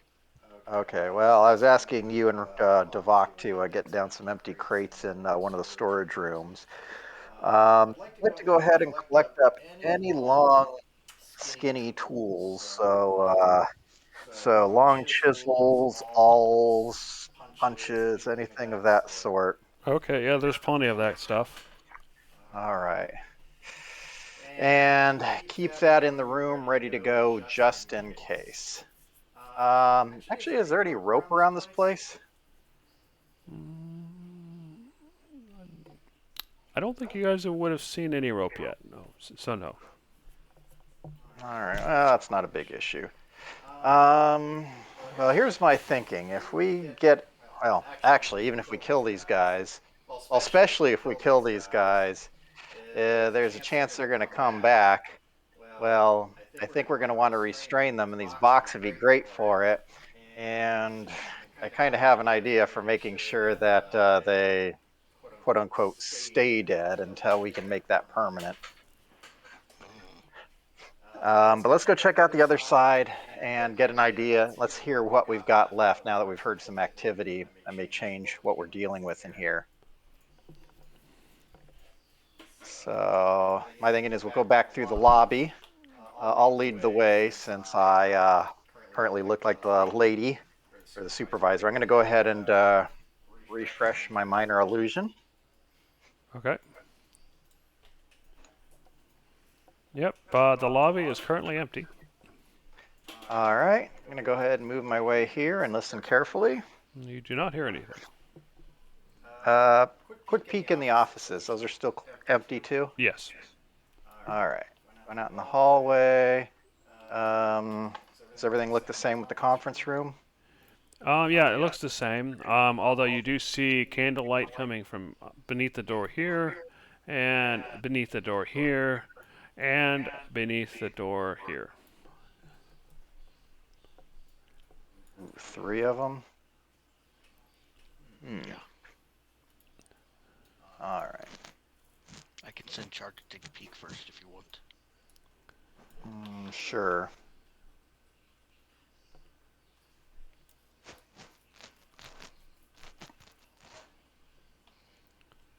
Actually, I should probably cover that. There we go. All right. Take a peek. So, okay, yeah, Char looks underneath, and he sees a cultist bent over and picking through, looking through a box. He has a candle on the side, on the ground, and that is the light you saw. Okay, and I very quietly whisper, "One cultist." Okay. And then I That's come going to be down the to room we this, tackle first. and then I quietly peek under this door. And actually, since you guys are all moving down the hallway, I'm going to need a group stealth check. Okay. Assuming you're trying to be stealthy. Okay, that's one success. And 2 successes, so that actually is good enough. Whoops, I rolled the wrong thing. That's fine. We had 2 successes, so we're okay. Oh, wait, no, we may not have, because Devok rolled Artificer's Lore. No, regular. Yeah, but I rolled a Artificer's Lore 27 and accident. Oreo rolled a 32. Oh, okay, fair enough. Yeah. All right. Good thing, because you helped Ragu, who was about to bang into something, and Pico, since you're closest, you managed to stop him just in time. Big and a bit awkward, sorry.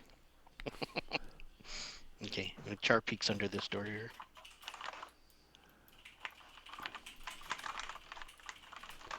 All right. So what do you do? Char peeks under this door here. Oh, sorry, I didn't hear you. No problem. You see a bunch of glass containers and some sort of chest and 2 cultists who seem to be busy at work. Okay. And I kind of very quietly whisper to Pico, "2 cultists, lots of chemicals." Interesting. Plan is still going to be the far right room. Plan is still going to be to go to this door first, the last door on the right, because we need to make sure that nobody can get down to the altar room just in case. And then the third one is what, this close one here? Yes, and there are 3 cultists in there working on stuff, everything from woods to alchemy. And then You said that 3? second room has 2 cultists, and it has all alchemy.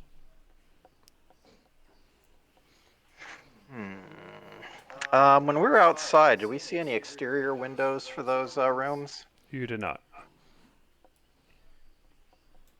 And in fact, the only exterior window to the entire place was in the very back, and it was covered with a curtain, and in the courtyard, outside of the towers, of course. And which way do these doors swing? Into the hallway. Into the hallway. Ooh, that's excellent. I'm going to go ahead and measure the width of the hallway. In fact, if I have to, I'll go back and get a tape measure and do that. Okay. Well, we'll call it an even 5 feet then. Excellent. Ragu, Devok, you guys want to cut some lumber? A couple of 5-foot slats, yes? Sure. Yep. I Probably do a have few a of them. tape measure. I reach back into my tinkerer's tools and pull out a tape measure and actually go from side to side in the hall. Exactly 5 feet and 3/8 inches. It'll be nice and tight.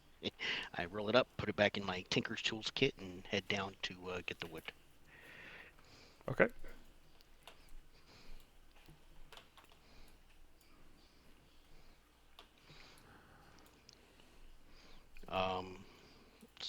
this one? No. The workshop's the very top right. Got it. Okay. And I'm going to go ahead and cut 4 pieces of wood to the exact hall length minus double the width. And then I'm going to take the extra bits and have 8 extra pieces with me that are smaller. Okay. Okay. Fair enough. You work on that. That'll probably take you about 10 minutes. So, what's everybody else doing while he's cutting? Do you Just need me to gonna. do anything? I can't think of anything other than, yeah, I think we're best waiting until he comes back with the pieces because we're gonna act all at once. My thinking is we'll barricade the 2 doors to the left, and then we're gonna go ahead and go after the go into the room where the passage is, so that we can deal. Ooh, shoot! I just realized something. That the first door is the one with the chemicals, right? Well, the one at This one. the one at the north had the big containers, big glass containers. This one did have alchemical workstations, but he only saw powders in there. Anyway, Reku, you're busy cutting, and then you hear a door kind of open this direction, and you hear somebody muttering, and the sound is getting louder. So what do you do? Very quietly, I put everything down. I come right back here into this little corner. Oh, I did not want to go through the wall. Yeah, no problem. I come right down into this little corner. I crouch down, and I minor illusion just another wooden box in between the 2 benches. Okay, That I'm so you hiding do inside. so. Go ahead and give me a stealth check, but you have advantage because of the minor illusion. Okay. This is just mainly to make sure all your limbs are inside, you're not making any noise, that kind of thing. Okay, fair enough. So the door opens, and you hear a cultist come in, and you can see him, and you hear him saying, "What? Who would be working this late?" He's looking around. And then you see him walk over to where you were working.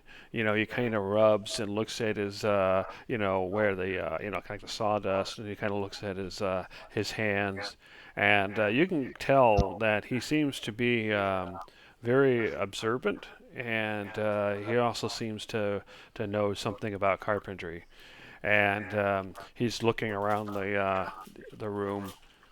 What is going on around here? And then he starts walking toward the doorway. Do you do anything? No, Oh, wait a second. He walks in. What do you mean he knows something about carpentry? I mean, Yeah, he can just tell by, that that he wood went is to, fresh. he knew the signs of recent work, and he seemed to know where all the tools belong, that kind of thing. Oh, so these weren't just messy workstations. They were actually all put away nice and neat. Yeah, so, basically you would have had to move saws and move things around, and he seemed to notice that. Okay. So anyway, so he's heading out. Are you doing anything, or are you just letting him go? Um, I'm gonna let him go and shut the door. Okay, fair enough. All right, so All right. the As soon as he shuts the door, I scribble a quick shorthand note saying one cultist is suspicious coming around the corner. And then I snap my fingers and poof char okay. and hand char the letter. All right. So Pico, while actually, what do you have Char do? Just in case it's different, I expect. I was just gonna have Char go back. Wait a second. He can't poof. Oh shit, he can't poof back. Damn it. Okay, never mind. I don't write a note or poof Char because you're right. That wouldn't work, and I wouldn't know that. Okay. I just wait for him to close the door, and I sneak over and wait for him to leave. All right. Yeah, you sneak up, and the cultist seems to have disappeared. Okay. Char comes back down to Pico and just kind of keeps bobbing his head. All right, Pico, Char has shown up and is bobbing his head. He's acting agitated, like nervous, like Kirk, Kirk, Kirk. um, we'd better go check on Ragu.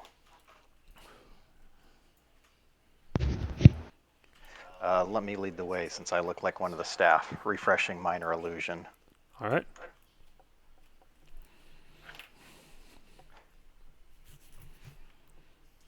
I'm going to go ahead and stay close in case we have to get into a fight. But yeah.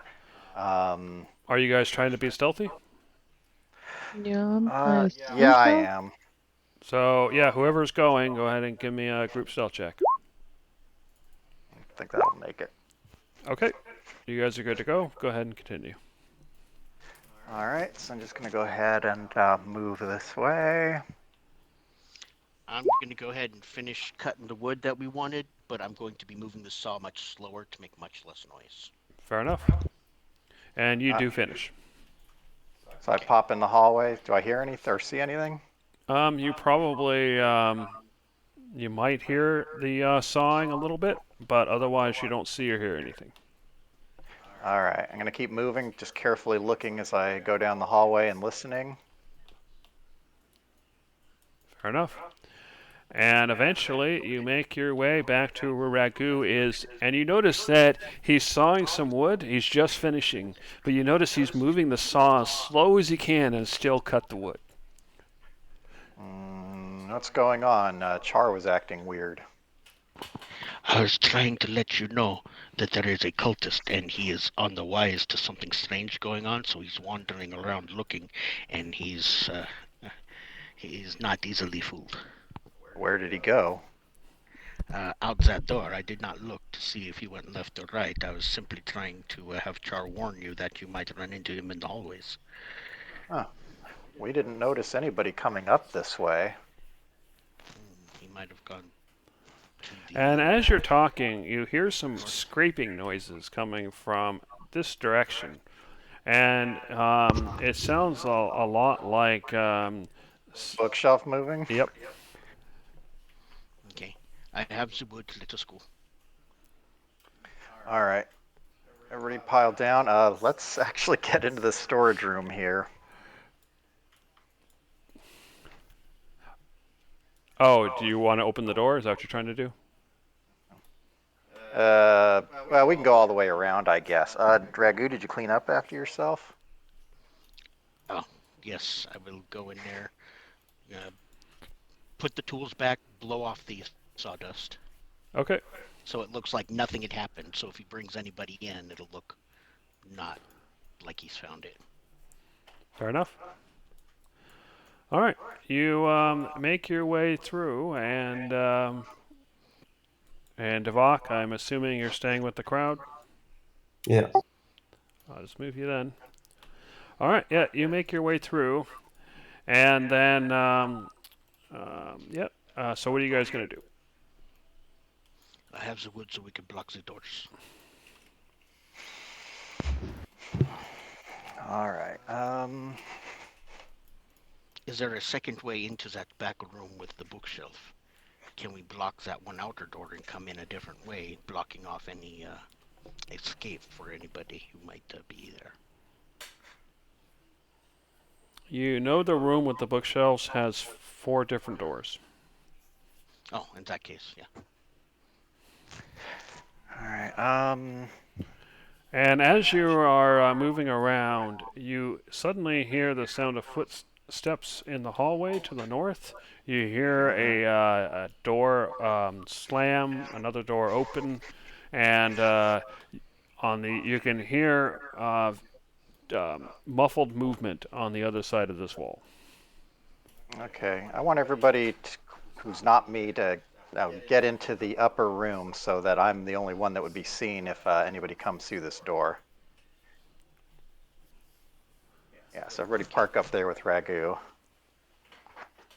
And Ragu, I'm going to go ahead and have you make a probably an intelligence check just to see how thorough you were in remembering where everything goes. Or you can do a Just history straight check, check. actually. By the way, Jeremy, I've got 2 daggers pulled out and against the wall by the door in case anything decides to go through here. I'm attacking it. Fair enough. Okay, fair enough.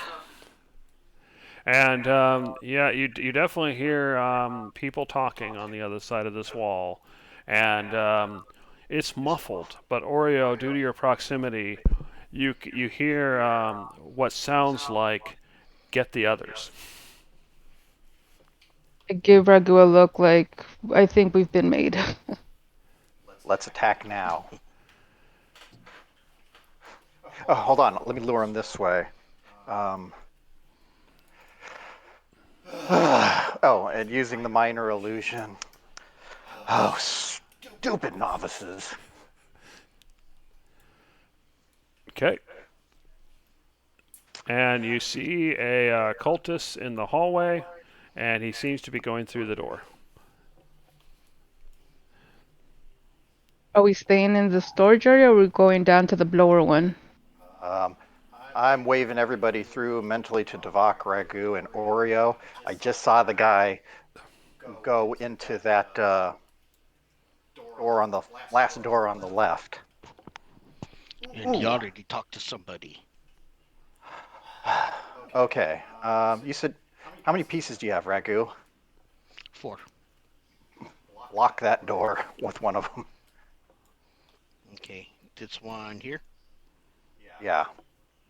Okay, I can block this door with one, and then this door is the Wait a one I minute. can block this door with one. They're going down? I've got a different idea.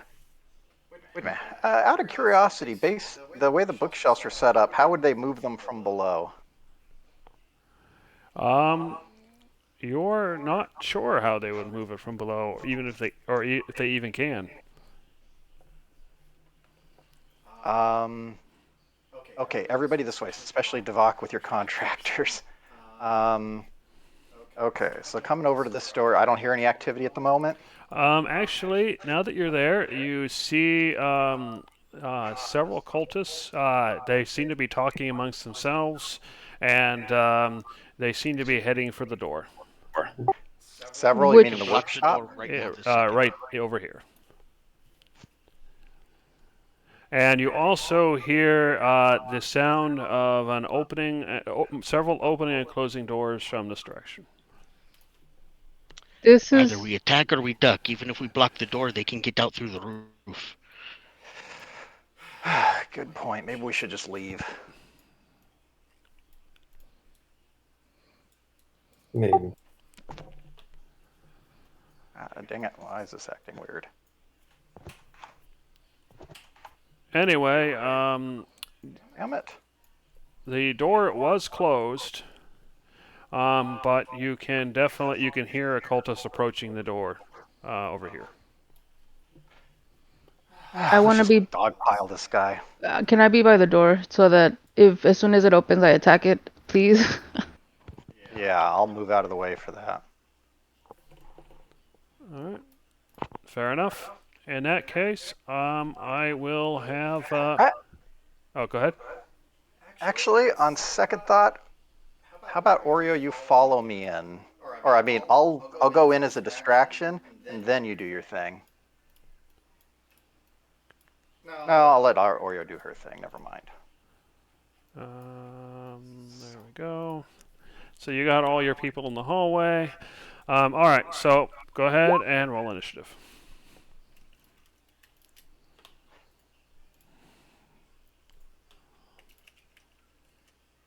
I do have my daggers out, so I'm hoping that at least I get a sneak attack, but I don't know. Fair enough.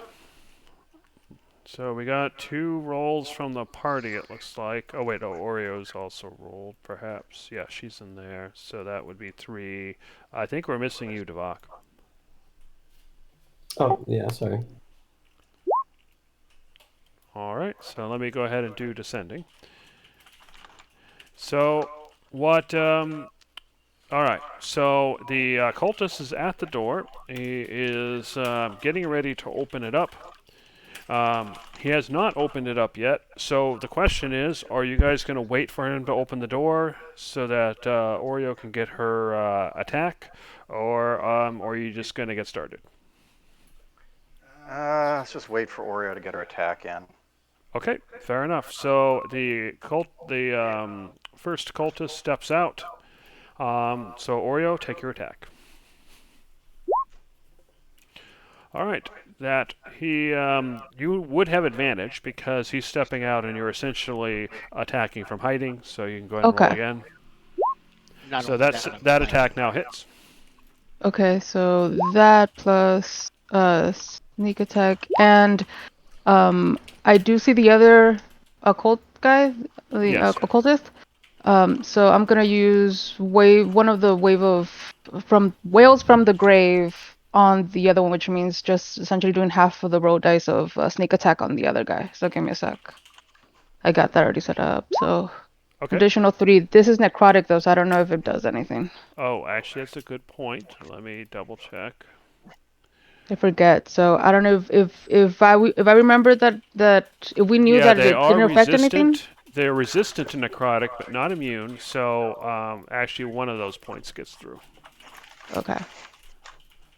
Okay, so now that you've had your sneak attack that you're waiting for, we start normal initiative, and that means Ragu. You see the cultist came out. You saw Oreo was poised to attack, which she did. So what are you gonna do? I'm gonna swing hard.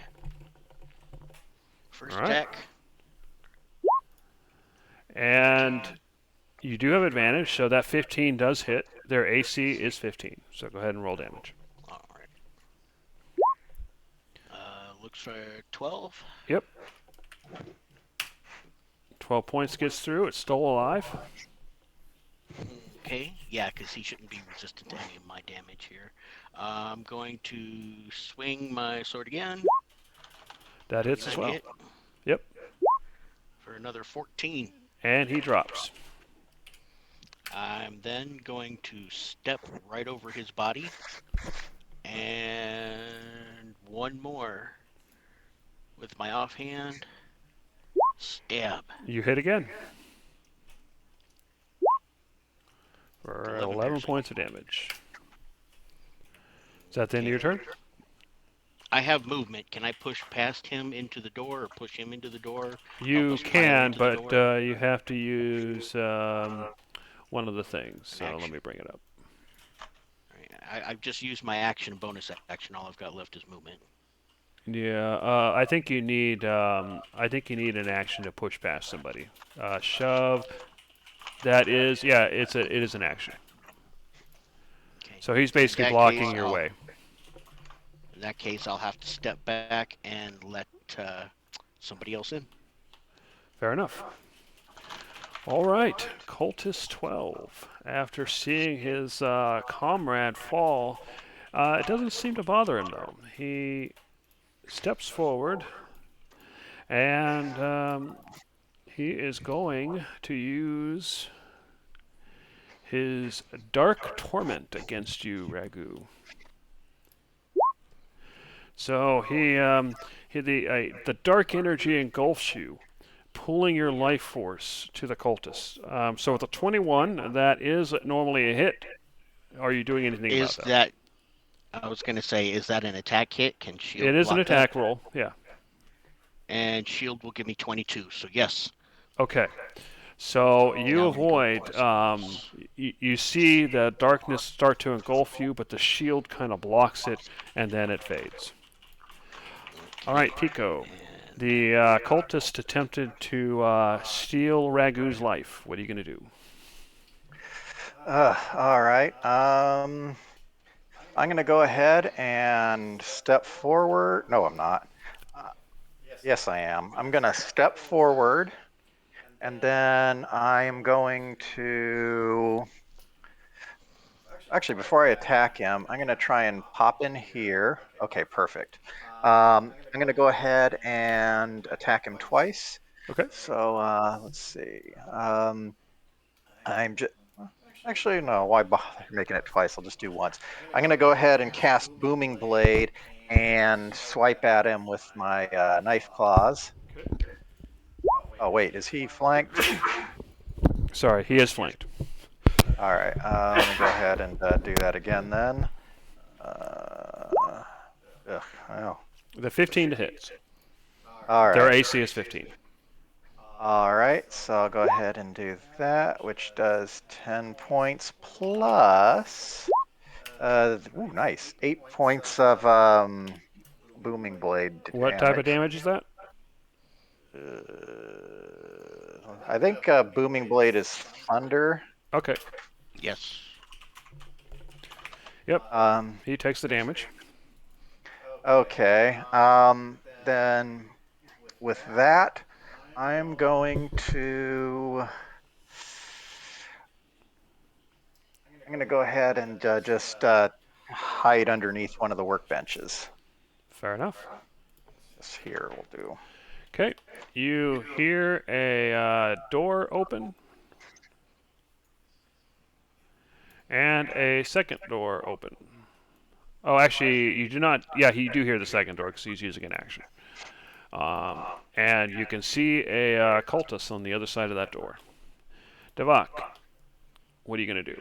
You can I'll spend shoot a bonus the. action to command your undead, and of course your normal stuff.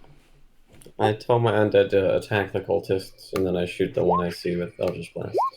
Okay, the first one hits. Takes 8 damage. And it is force, so he takes the full damage. And You have then, advantage on those. oh, that's a good point. So go ahead and roll those again. Oh, I see. Wait, what do I have advantage? Because he's flanked. So that first 8 still hit, and you got the second hit, which is 9, and the second cultist drops. Oops, wrong symbol. Okay, and then the undead move forward, initially confused, but then notice the cultists in the other room and start moving. What's their speed? Their speed is 20, so that would be 4 X's. So 1, 2, 3, 4. 1, 2, 3, 4. 1, 2, 3, 4. 3, 3, and 3. Okay, so that is the undead. All right, Oreo, you can see the undead moving past you to get at the cultists, but they're too slow to get there yet. And the 2 cultists in front of you are laying on the ground, although you can see that their wounds are already starting to heal. So what are you going to do? Ragu, is there a plan to do anything with these particular guys from do anything? Because my thought is wrapping these guys up and Stake them and drag them to the Knock 'em. storage room. Yep. Knock them down, stake them, and drag them to the storage room is what I was going to say. So stake just them. stake them down. Yeah, knock them down, stake Like them down. this, They'll and I regenerate. just We'll shank dig 'em with a again. dagger right into one of their heads. Okay, so I do that to the ones that are on the ground and help push them or kick them into the room that he's hiding in. Okay, so yep, you kick him in there. Is that the end of your turn? That's going to be all your movement because you're moving people. No, we need Sure. them into the room with the empty boxes. That was what they were for. Which empty boxes? The ones where and they're not here? Remember Don't the worry. first storage room? The one north of that. So just drag Don't them worry. south down the hallway, basically to right here, this door I'm at. Okay, if you're going to drag them down the hallway, that's basically like Yeah. grappling, which means you can do one at a time and you move at half movement. I was gonna say, I mean, these guys are gonna Just probably try and be back up in the next round or something like that. Just putting them, knocking them out here is probably the best we can do right now if you just want to avoid them getting back up. well, we can always just kill them, All right. hog Well, tie them, then come back we're and still deal in with the pile. combat, so put your characters back where they were. All right. Well, I was back in here, I guess. So, okay. Well, in that case, just leave these guys to me.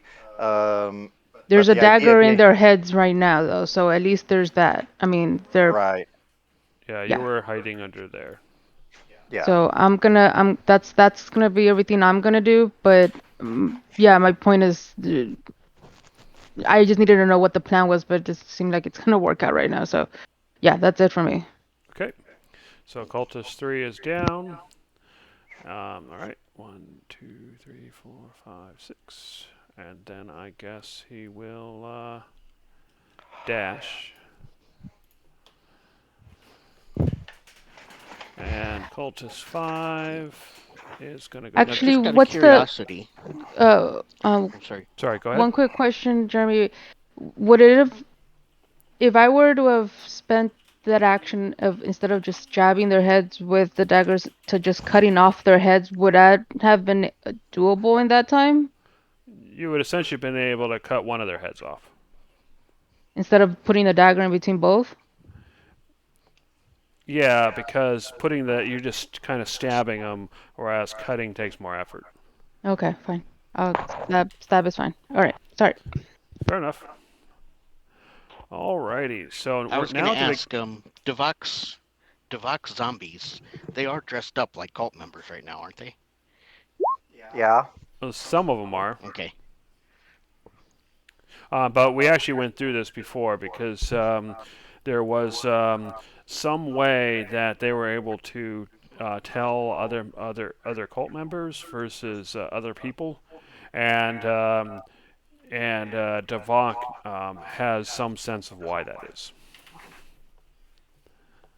Anyway, so beginning of round 2. So before we get started, what winds up happening is you notice that the cultists in the ground they do have knives in their head, but they seem to start the other wounds seem to start healing, and while they are still down, you can tell that they have the vitalities kind of seeping back into them, as represented by their health bars going up a little bit.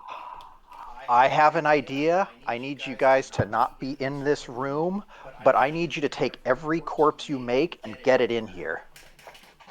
No problem. All right, Ragu, what are you gonna do?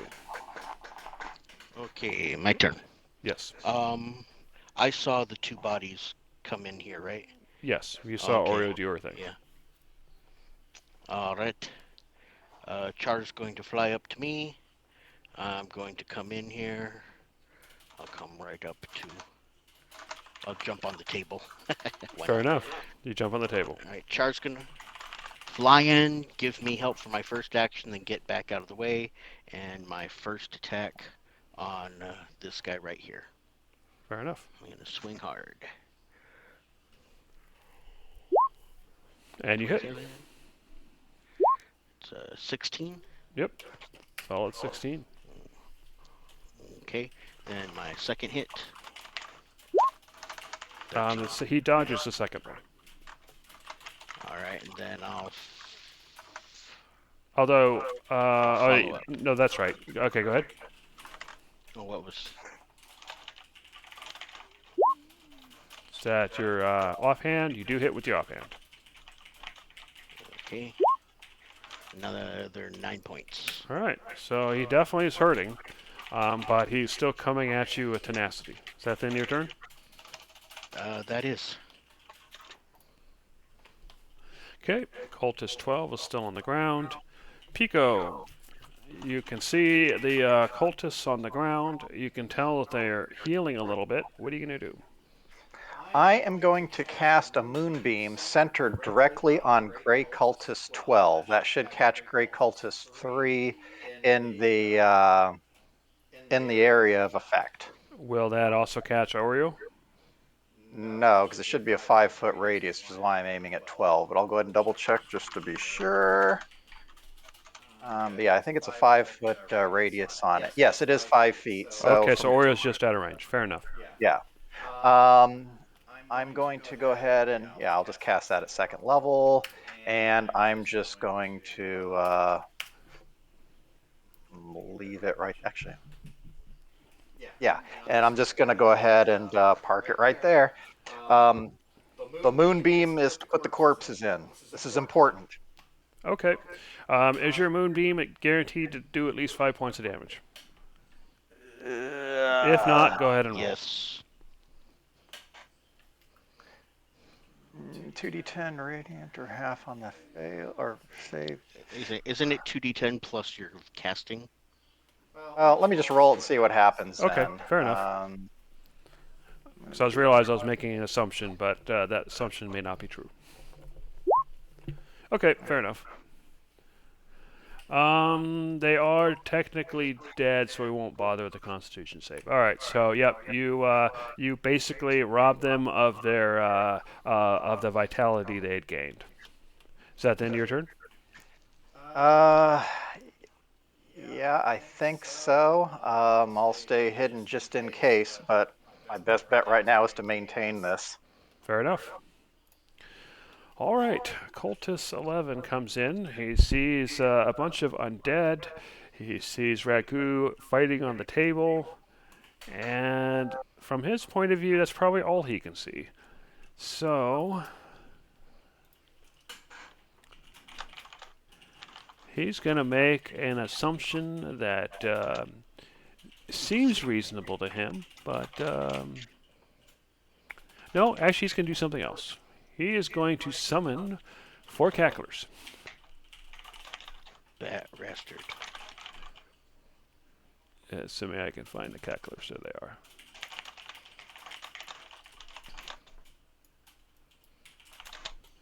And you can tell, Ragu, from the placement of the cacklers that they are specifically meant to box in the undead. Alrighty, so now that the cacklers are summoned, let me see if they actually act right away. Yep, alright, so they are going to attack the undead.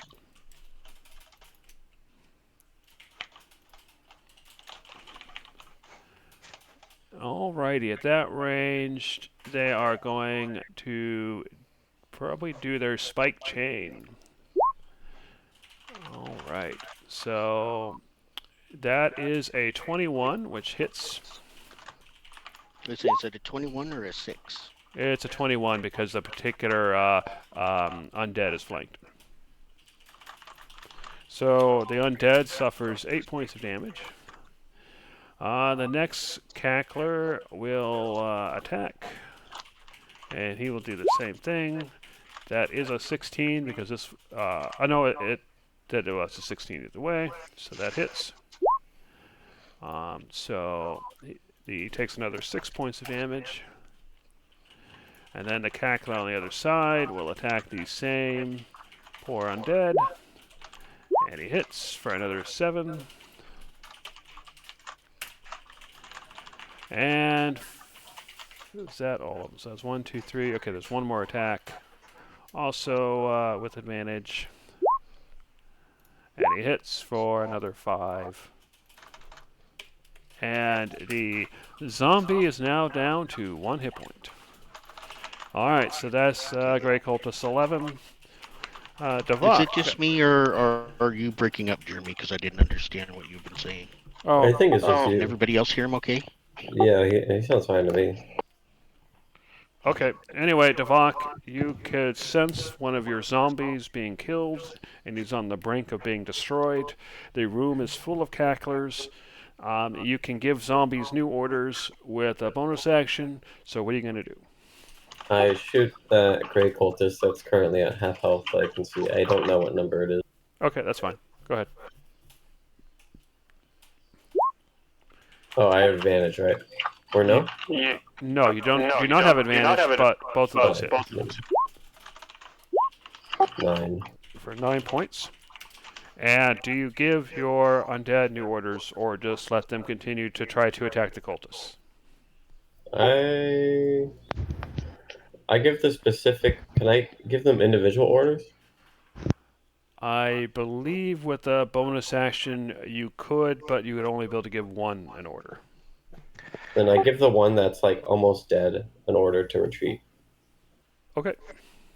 In that case, I'll go and in that case, the one you told to retreat takes a not a dodge action, but a I forget the name. Disengage. Disengage. Yes, sorry. And then he moves. 2, 3, 4. Okay, and the others are going to try to continue attacking. So he the zombie one tries to get to the gray cultist, but he can't because the cackler's in the way. So he's going to attack the cackler just to get him out of the way. And with a 12, does that hit the cackler? No. So he tries to attack the cackler who's in his way, but misses.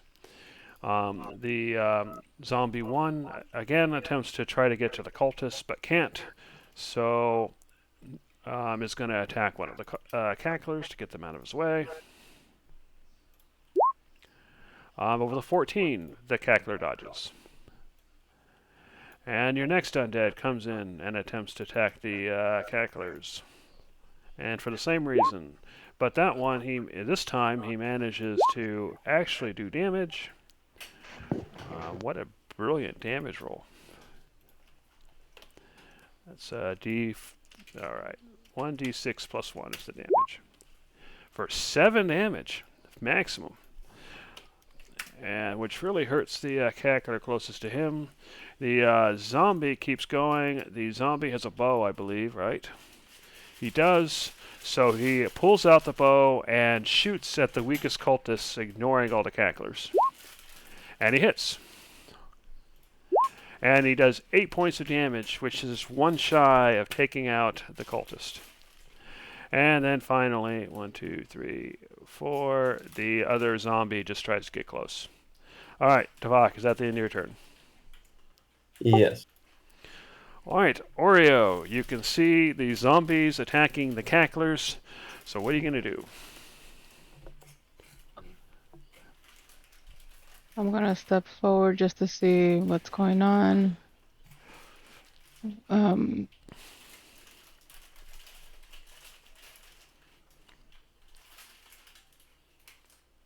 What number is the one that's in front of Ragu?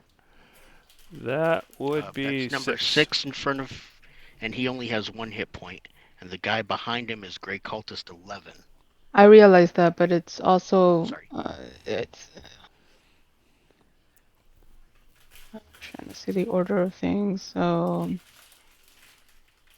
moving past my allies isn't a problem. It's once I try to get in front of or trying to push in between hostile creatures, right? Yes. What is that? You ever get tumbling? When? I asked if you had ever gotten tumbling. No. Oh. All right, so yeah, if you're going past an enemy, typically you're going to do a push, a shove, or a grapple, or an overrun, or a shove aside, that kind of thing. You can also attempt a tumble. It does take an action though, and is a acrobatics check against their acrobatics. Which one of the two created the hecklers? Cacklers, I'm sorry. The one with the more health. Cultist 11. Okay. Hold on, Tyler. I see your things, but I'm still trying to figure things out. Give me a sec. Sorry.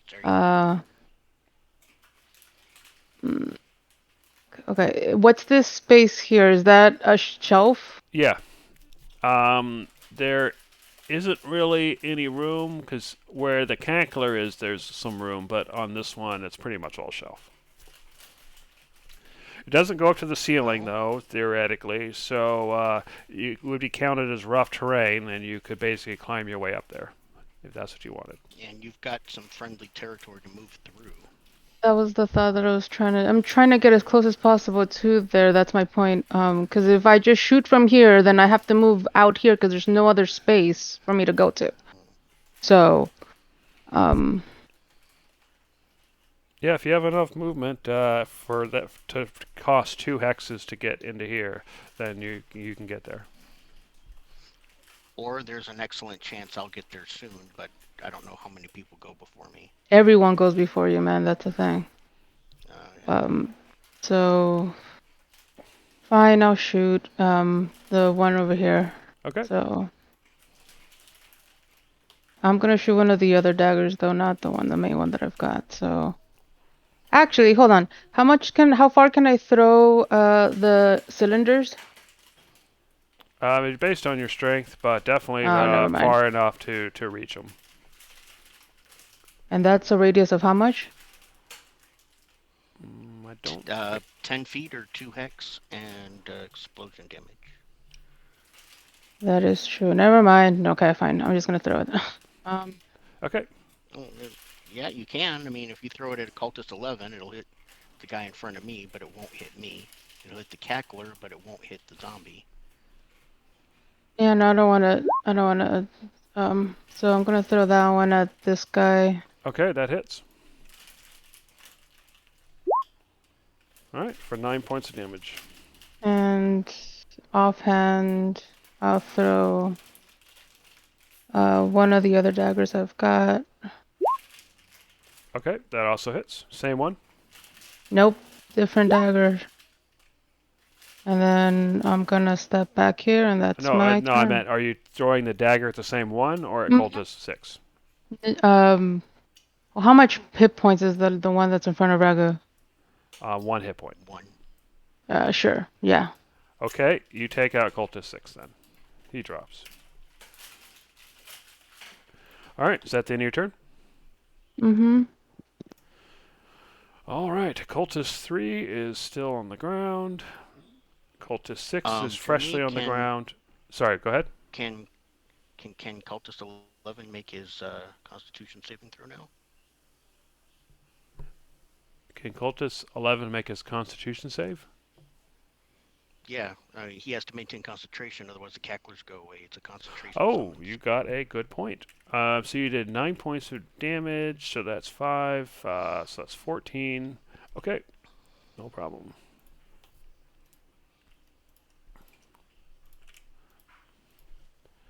We'll see if he makes it. He did. Alright, so cultist 6 just went down. Cultist 5. Cultist 5, actually, he is going to run down the hallway. You hear another door squeak open. And you hear some talking. So, I'm going to group init. We're going to resort. And we are in round 3. All right, so Ragu, you get the distinct impression that more people are joining the fray because you heard the sound of running, you heard the sound of a door being opened, not quietly at all, and the sound of yelling. So what are you going to do? Wonderful. I'm going to jump down onto this guy, not being none too gentle, and I am going to swing away at cultist 11. Fair enough. Adjust my position a little bit so I can see. Okay. Char's gonna fly down into this room, passing him, flapping in his face, giving me advantage for 1 hit, and then coming up here out of the way. Have any other cultists dropped yet? Yeah, the one I'm standing on, but I can't get him right now. Get him to you. All right. Hope maybe Devok's zombies can get him up there if necessary and throw him in the moonbeam. That's what I'm hoping for. 29 hits. Yep. For 12 piercing. Okay. And one more Constitution saving throw. Yep. Well, if you're going to attack him more than once, let's just do that because you might kill him. Who knows? Okay. Second attack. So Okay, he 12, dodges that one. does not hit him. And then a follow-up. Oh, that's Ooh, critical. Double As I damage. said, you might kill him. Alright, dagger. That's Okay, 12 not quite, plus but 1. still a lot of damage. So that case, he has to make an 18 and a 17. Can he make both those? Probably not.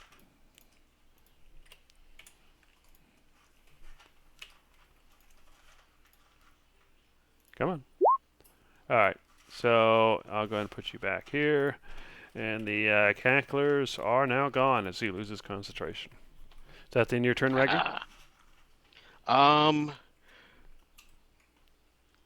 That is. Char has a little bit of movement left, and I'm just going to bring him back here with that. I don't have any extra movement or anything. Fair enough. Or no, I do have extra movement, but all I can do is I can't do anything else. Just move. Okay. So Cultist 12 is downed. Alright. Cultist 2, 3, 4, 5, 6. And he'll go ahead and dash. Cultist 11. Alright. Fico. You definitely heard all that noise. You get the impression that there's more cultists on the way. What are you going to do? Flicking my heels together to activate my boots of speed. I'm also going to kick in with feline agility. So that should be. You're muted, Dave. Hello. Clicking my heels to activate my boots of speed and activating feline agility, or invoking it, whatever. You're still muted. Only can hear you through Jeremy's mic, which is really quiet. Well, I'm not muted now, so not sure what's going on.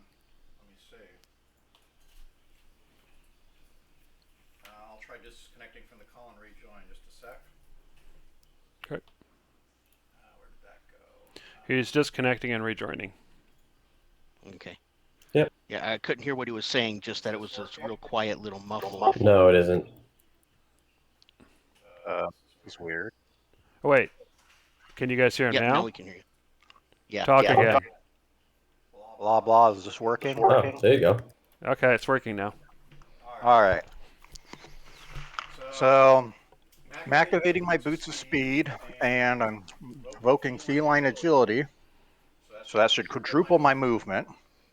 So 1, 2, 3, 4, 5.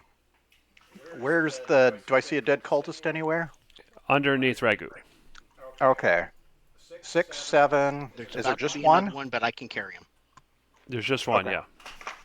All right. I'm gonna grab that guy Okay. and then pull him back with me. 8, 9. 10, 11, 12, 13. Whoops. 14, 15. Yeet. Not there. Well, anywhere on top of them, or Okay, I guess I'll up in stack this- them then. That's fine. And Actually, I'll put some separations just so I can see them. Go ahead. and 15. Actually, I guess I didn't need the boots of speed for that, but I'll go ahead, and that's my turn. Okay, and that's where you're going to wind up? Yeah, just so I can see a little better. Okay. Alright, so Cultist 11 is still alive, and he kind of steps over so he can reach Ragu, and he is going to attempt to drain your life force with Dark Torment. But you easily dodge and probably laugh in his face. I am Devok. not liking your weird little culty powers. Devok, you can see a cultist that just came through a doorway and attempted to attack Ragu, and you can see a cultist. Actually, you can't see that. All right. 11. All right, so he dodges both of your Eldritch Blasts. Of course, that's my turn. And your zombies, though, they get to go, so they're going to go ahead and attack them. Although that does count as a learning by failure for you. All right. True. The zombie hits, and with that wonderful roll, he might actually die. Just kidding. I really got to figure out why that doesn't roll. All right, so he takes 6 points of damage. All right, another zombie kind of makes his way over, and then will also attack with a critical hit. So that'd be /R, 2d6 plus 1. With 7 points of damage, he is able to fell the cultist, who slams and hits the ground. Alright, so Zombie 1 is going to move. Actually, he's not going to move. He doesn't see any cultists, so he's confused. So he's just going to stay there. Zombie 1 again is going to enter the room and look around. And the one you told to retreat has retreated all the way to the wall.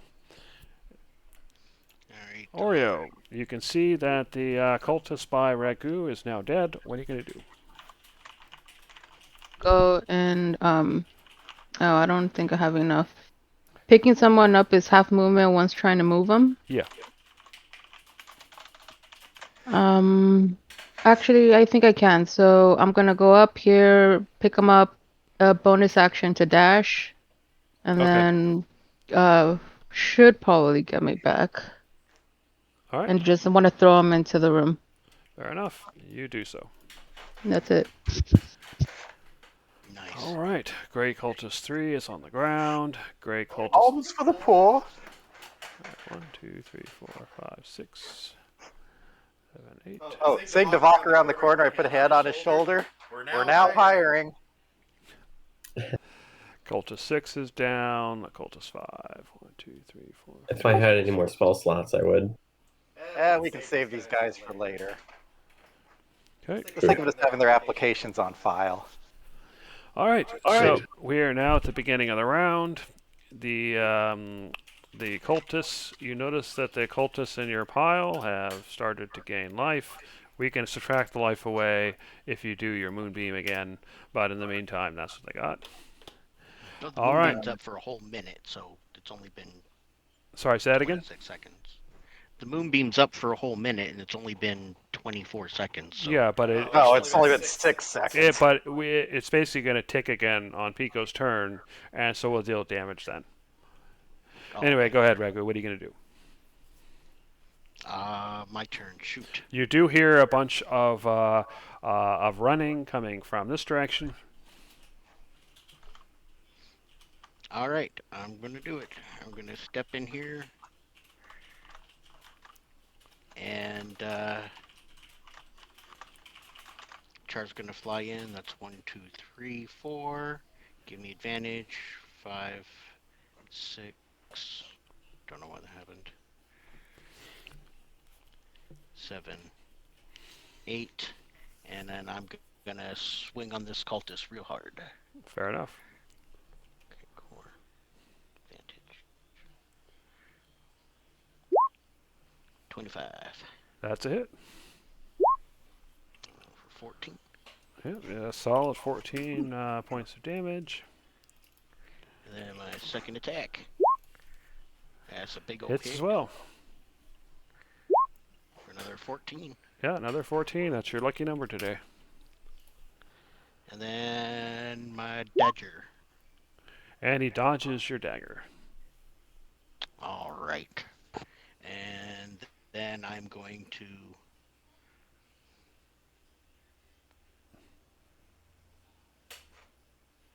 You're going to Sure. what? I'm going to go ahead and risk it. I'm going to take the rest of my movement and back up through the door.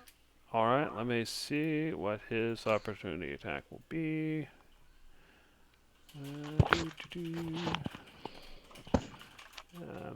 Whatever. He'll just do his dagger, which misses anyway. Okay, fair enough. Okay, Cultist 12 is dead. Cultist 2. Alrighty. So 1, 2, 3, 4, 5.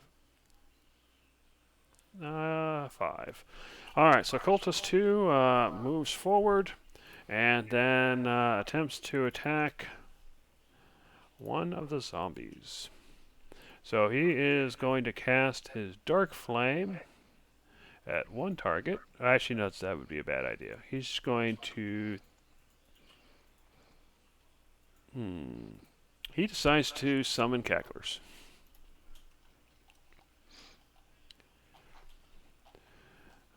Assuming I can get to the creatures.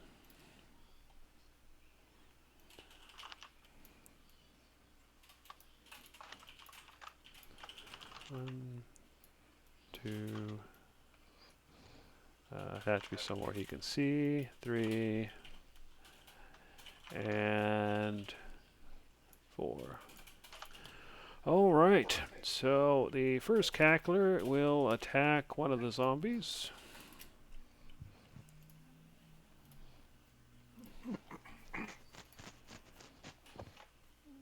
And he spike chain, and he hits. So the zombie takes 8 points of damage. Alright, the next cackler will attack the same zombie, because they like ganging up on things until they die. With an 11, that does still hit the zombie. So the zombie takes 5 points of damage from the chain. Another cackler, who also wants to pick on the same zombie, continues attacking it, hoping to destroy it soon. And he hits for another 9 points of damage. And then finally, the cackler south of Davok just attacks Davok. And Davok, he's also going to use his spike chain against you, but with a 10, you laugh as you easily step out of the way. Alright, that is Cultist.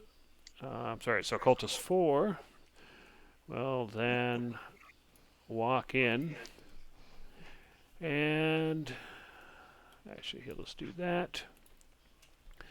And Cultist 4, which you can tell, those who can see him, that his robes, they look more fine.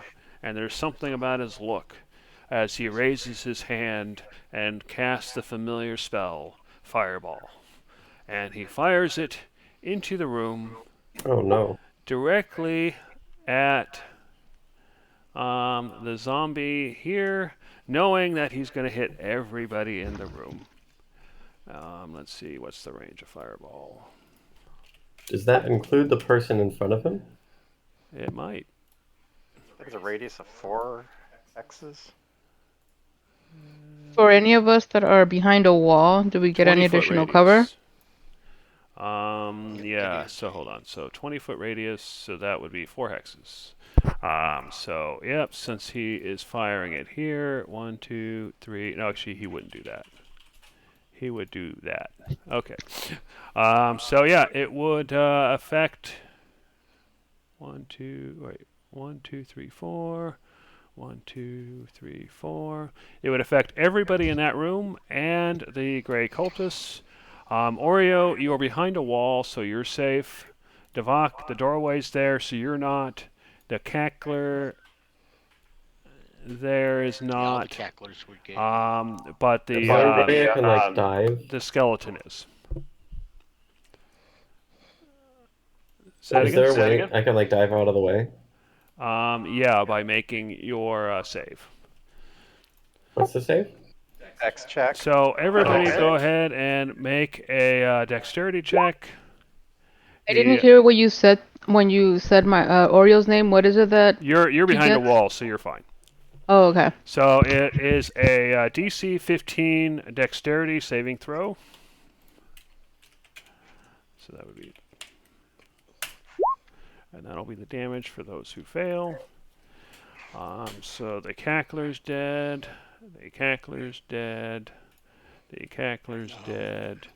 Char's dead. That zombie is definitely dead.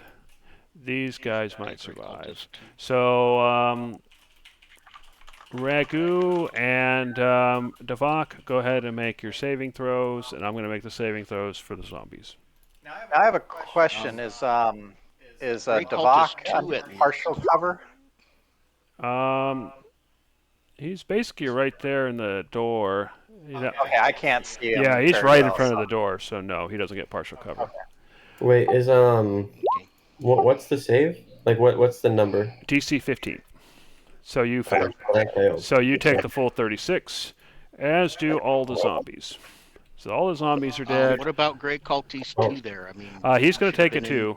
Oh, okay. Ragu, have you made your save? I'm making it now. Come on, click. I'm at 15 health. You made it, so you take half damage. And can I have put Char into his little poppy place as a reaction, or no? No. Yeah, you guys were already there, in combat, and I believe that's an action, or at least a bonus action. All right, Was so Grey Cultist 2 the one that created the cacklers? Great Cultist 2 created the cacklers. yeah, too, but he just he was, but He did. oh, you got a point. Fair enough. All right, so all the cacklers have been destroyed. All the zombies that were in that room were destroyed. Ragu, you took 18 hit points of damage, and Davok took 36. So that's his turn. And Pico, you heard the explosion. Wow. All right. Okay, so I'm popping into the room. Do I see any bodies? You see no bodies in the room. It's all just charred bits. There were no gray cultists in there, though, so there wouldn't have been any to see. All right.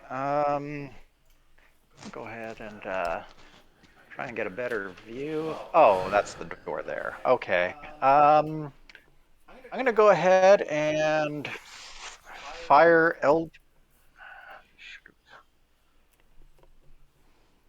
Actually, I have a question. Sure. If I were to attack the Grey Cultist 2 there with my claws, and that happened to be enough to kill him, would I be able to use that, having stabbed into him, as an opportunity to kind of drag him away that same round? That's fair. You would still move at half rate, but otherwise, yeah. That's fine. I'm gonna go ahead and this isn't gonna work, but I'll try it anyway. All right. So the main claws. Okay, the first one misses. Oh, misses. Never mind. Okay. Their DC is or AC is 15. That one hits though. Oh, whopping 2 points. So you did not kill him, so you cannot drag him. Sorry for the damage to your cloak. See you later. And I'm gonna Stick go ahead around. and We run. might have more for you to do. Since it's your turn, you get to roll for your damage for your moonbeam. All right. Okay. Well, let's see. So. If it's 5 or more, then we're good. Okay. So I'm going to go ahead and put them back at 0. Just so we can keep track of how they're doing as far as regeneration. All right. Is that the end of your turn? Yeah, that's pretty much it. Oh, wait a minute. No, I've got a bonus action. All right. I guess I'll do this. Yeah, because I didn't cast any spells. I'm going to go ahead and throw a healing word at Davok for what it's worth. So go ahead and give you that. It's only 4 points, but it's still healing. All right. And a detail I forgot to mention is the force of the fireball blew out the window. And basically, the carpet is cinder. The table is cinder. Basically, all the furniture has basically been annihilated. It's destroyed. Which means that this spot is now open. It was no longer a nice break room. No longer. All right. Cultist 11 is dead. Davok, the vast majority of your zombies have been destroyed. You still have a skeleton and a zombie who you had to retreat in the other room. So you can give them orders if you so wish. So what are you going to do? I guess I tell them to retreat, but actually, we're still gonna kill them. So I'll just tell the skeleton to attack. Screw it. Okay. Although, Well, wait a minute. Did those zombies roll their constitution? Oh, Oh, yeah, I did have them make a. Oh wait, no, I didn't no, have them. they made the dex check for taking fireball damage, but if they drop to 0, they have a con check to see if they rise again at 1 hit point, Oh, fair enough. because they're undead. So Okay, never mind. They took how many points of damage? Yep, I was gonna say it's 36. supposed to be half. He's over 40, Okay, so... Mm-hmm. fair enough. So you tell the skeleton to attack, which I'll do It once you're wasn't over done. 40. So what are you doing, Devok? shooting the cultist I can see through the doorway with Okay, more number armor 2. class. Sure. Yeah. Okay. The first one hits. The second one he dodges. So he 7. takes 7 points. And And then I step now out of the doorway. I'll move the skeleton. 2, 3, 4. So he moves his full movement. He decides not to dash because he can't attack anyway. So Oreo, you saw the skeleton move past you and Devok shoot. What are you gonna do? Gonna go in, and I do tell Devok that maybe he might want to give the skeletons a idea to at least pick up the bodies as soon as we're done with them. So not necessarily completely take them away out of like combat range, but enough to stay out of danger. Will be from. Okay. I'm gonna move in. That was 5, 10, 15. So you notice that one of the cultists, you should probably see a plus in his health bar. That is the cultist that fired the fireball.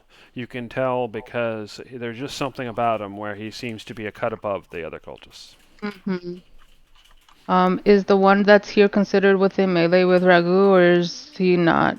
No, because there's the wall between him and Ragu would actually have to walk up and attack. So he's not melee with Ragu. Right, well, I'm just gonna hold my attack until they're within melee from my spot. That or anything that's hostile. Okay, so what exactly are you holding for again? I'm just attacking until they get into range. Okay, so you're waiting for someone to go into that hex. Mm-hmm. Fair enough. All right, Cultist 3 is dead. Cultist 1. 1, 2. All right, he'll stop there. And then he will cast Dark Flame at Oreo. But with a 6, Oreo laughs as she dodges. All right, Cultist 6 is dead. Cultist 5, who is behind some crates, but he can still see, so he'll attack the skeleton. And he'll do it with the dagger because he figures his necrotic-based abilities probably aren't the greatest idea. He hits, and the skeleton would take 4 points of damage, but oh yeah, it is a skeleton, so he only takes 2. All right, they're getting around 5. The dead cultists gain some of their health back, which will probably just get negated. I'm just doing it just in case. And Ragu, what are you going to do? Okay, I'm going to need to move around a bit just to see, because I Yeah, got to calculate. you could hit him through the wall there anyway, but now you can. Oh, actually, that's very nice. Very nice indeed. I quickly reach into my pocket, and or not my pocket, I reach up and clutch my necklace and mumble just a quick word.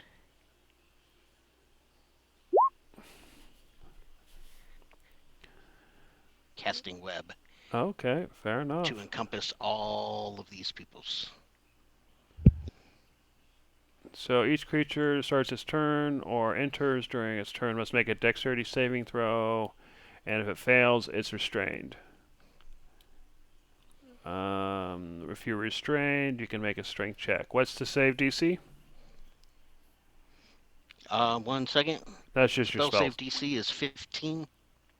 Okay, so you can make a strength, and they would have to make a what was that? A dex to avoid? Yeah, dex against to avoid getting restrained.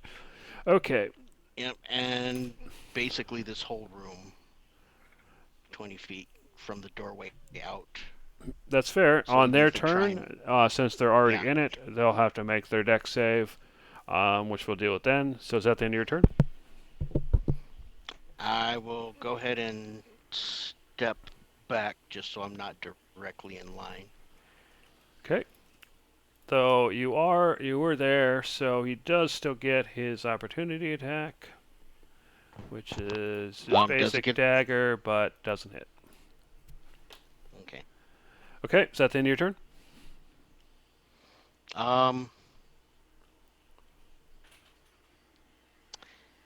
Yes. Cast a spell. That's it. Yeah, that is a spell, so that takes your action.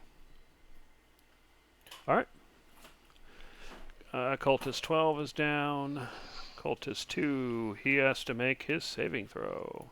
So that's a dex save, 15, to see whether he is restrained.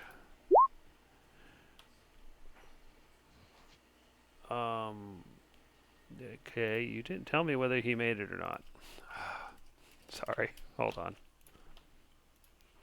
Dex save, 15. Just tell me if he makes it. Okay. My It just says apologies. apply damage. That's weird. Alright, he did not make it, so he's restrained.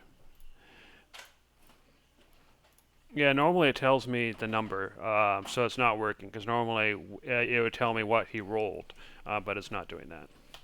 Anyway, he is restrained. However, he can still attack even though he's restrained, which he's going to do. Oh, wait, is that true? That might not be true. He can only attack whatever is directly in range of him, and his attacks are all at disadvantage.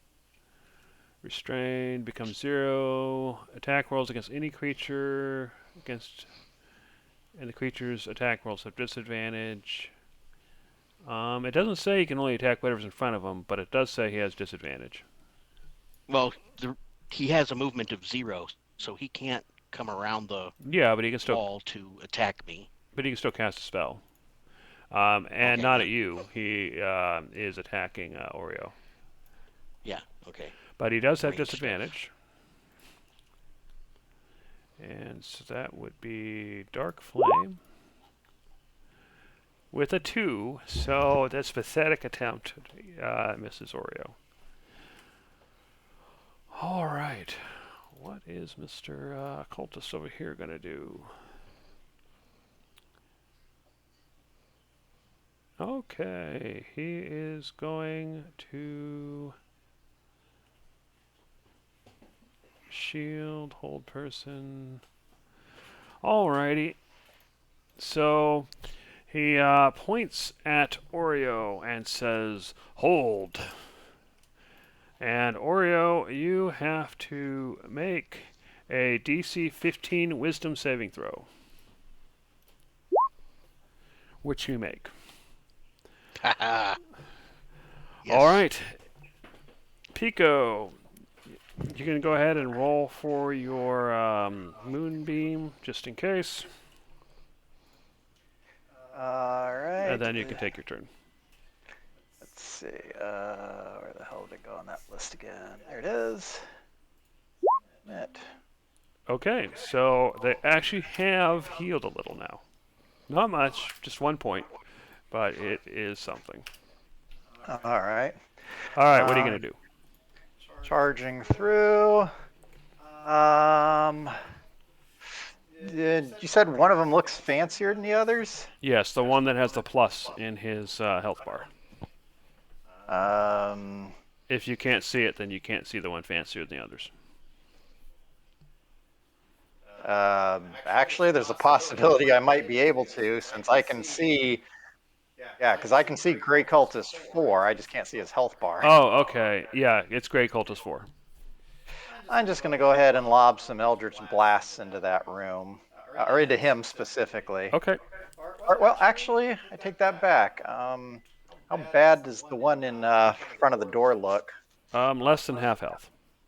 Let me take care of that one. I mean, never mind. You do your thing. Fair enough. Eldritch Blast into Gray Cultist 4. Okay. Okay, so. So the Eldritch Blast fires. The first one misses entirely. The second one would have hit him, but you see this kind of shimmering, and it hits that instead. All right. It's if you would have seen it, you would have probably called it a shield. Okay. All right. Well, I'm backing off to maintain the pile. Fair enough. Okay, Cultist 11 is still dead.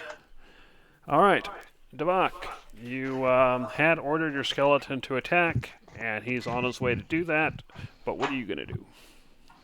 I'll shoot at the cultist in the doorway over here. Okay.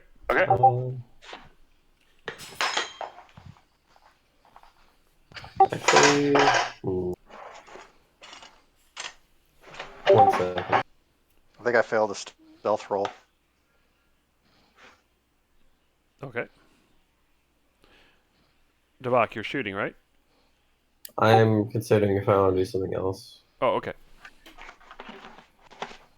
No, I'll just shoot them. Should be fine. Okay, the first one misses. Spell, Devok? Oh no, actually no. They are in a web, which means all attacks against them have advantage against that one in particular because he's restrained. So you actually do hit with both of those. Cool. See, now we have to know if the other ones are restrained if we're making ranged attacks against them. But Yeah, on their turn they get to roll, but you won't know until their turn, or they won't be restrained until their turn. All right, so you do 7 points of damage. Is that the end of your turn? Yes. All right, Oreo, you saw Devok pelt the cultist in the doorway, but he is still alive. Ragu, do you know if setting the thing on fire is going to get rid of the web? it will destroy the web, but it'll do 2d4 plus 2 damage to them. Then never mind. I will go ahead and step forward and hit this guy with advantage. Okay. Hey, Devok, do you have any good area of effect spells to use against them? Not particularly, actually. And you knock him down. He is now on the ground. I'd have to get close. Does dragging him out, can I do that in this turn or no? Basically, you would be entering the web and have to make the dex save if you want to do that. Never mind.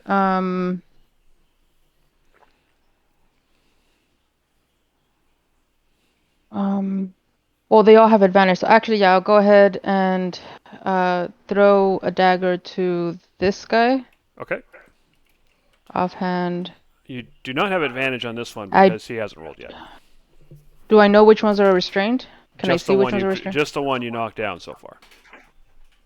Oh, the ones behind them do not look restrained? Not yet.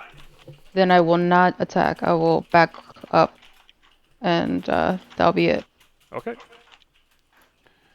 Okay, Cultist 6 is dead. Cultist 5. I'll go ahead and make his save now. Hopefully this works this time. 20. So he did make it, so he's not restrained. In that case, he is going to step over the body of his comrade. Actually, he's going to leave the room entirely because he knows about webs. I believe it's rough terrain, but he had enough movement for that anyway. And Wait, who did? say it again. Who did? Who did? One. the How guy did that he was out? here. Okay. He made his save, and then he basically walked through the door. Okay, and rough terrain, he was able to make all that. Okay. Yeah, he only had he had plenty of movement to make that. Okay. Anyway, he is Oh, going right there. to do the Dark Torment against Oreo, but with a 14 fails to take effect. All right, Cultist 6 is dead. Cultist 5 is going to make a save. So that will be Dex, and he fails, so he is restrained. Let's see, what can he see from there? He can see the skeleton, so being restrained, he is going to shoot the skeleton with disadvantage. Or throw his dagger at the skeleton with disadvantage. And it embeds itself in the wall. And we're now at the end of the round. So the body on the ground, he is looking slightly more healthy.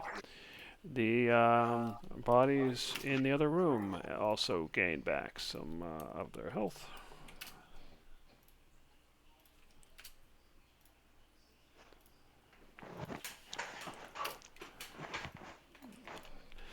And Ragu.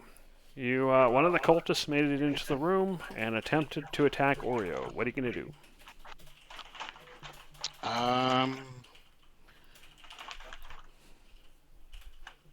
Considering it's pegged in like this, is it considered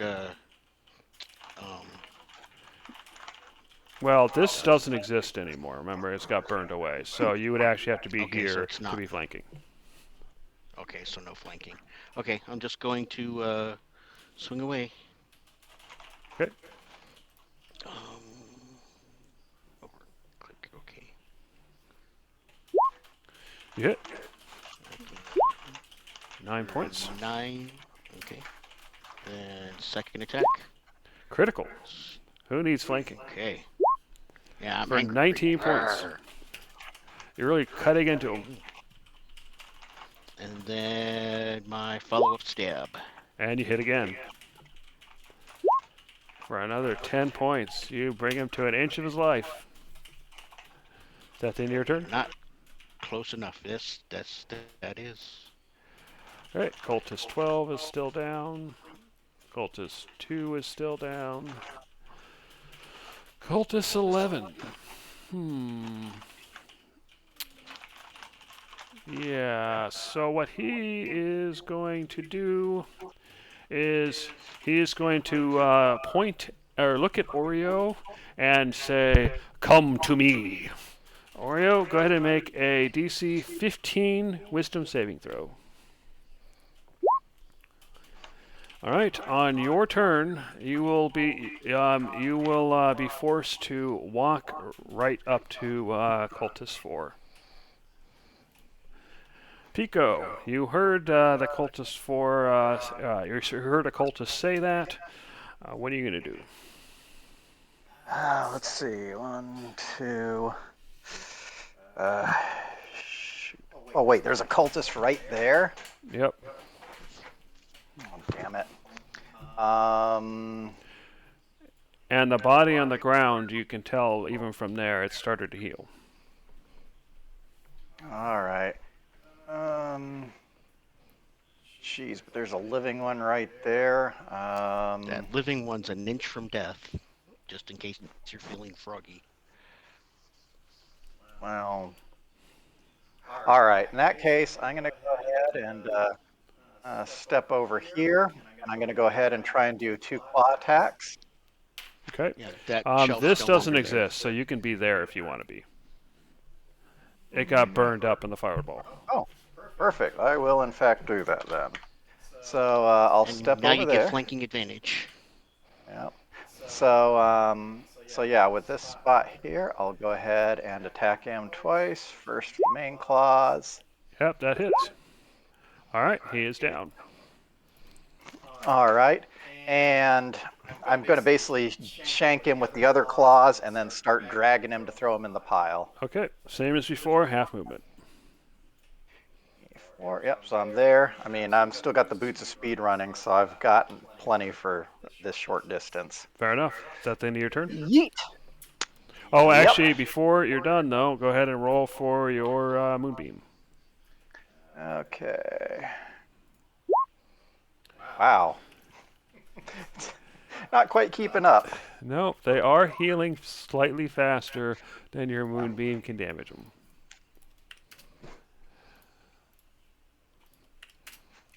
Except for the one who he would have gained back. Oh, no, he got some back. Oh, no, he not yet. This hasn't been the end of the round, so he's still at 0. All right.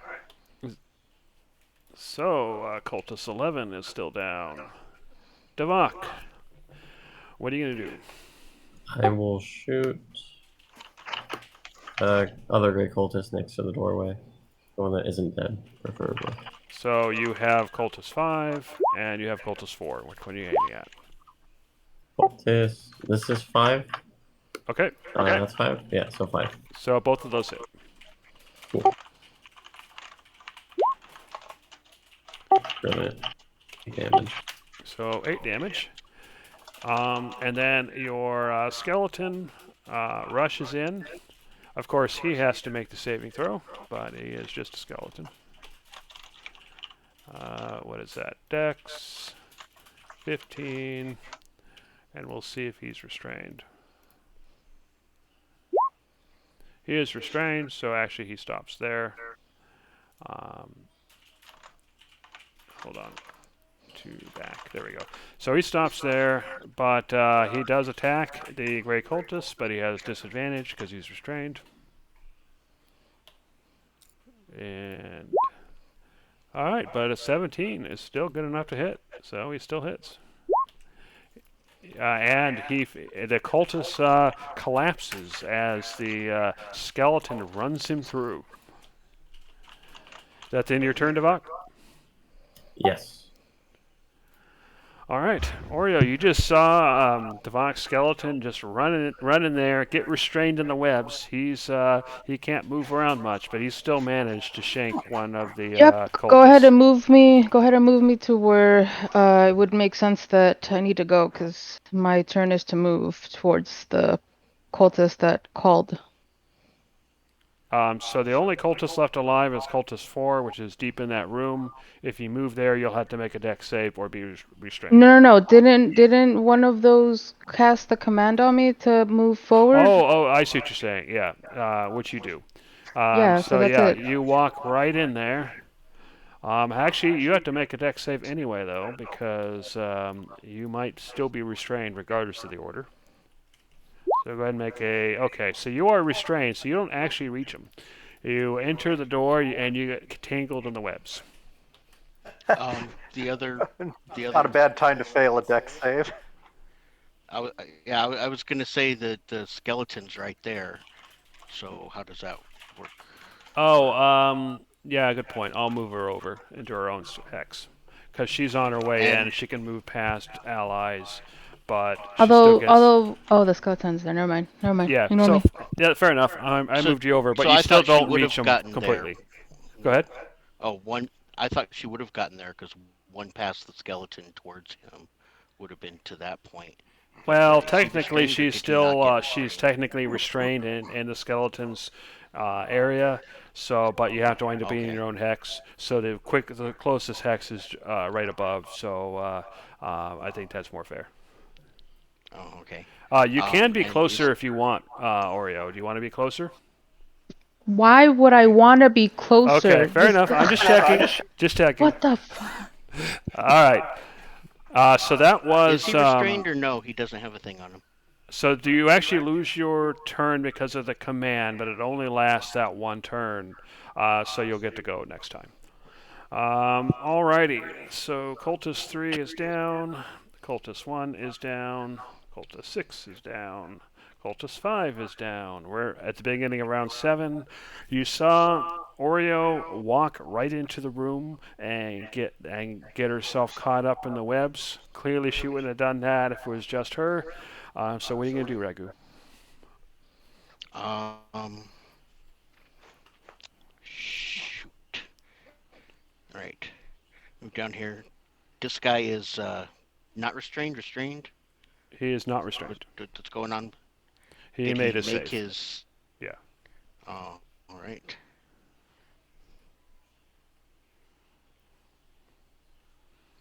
I'm going to. Can't do that either.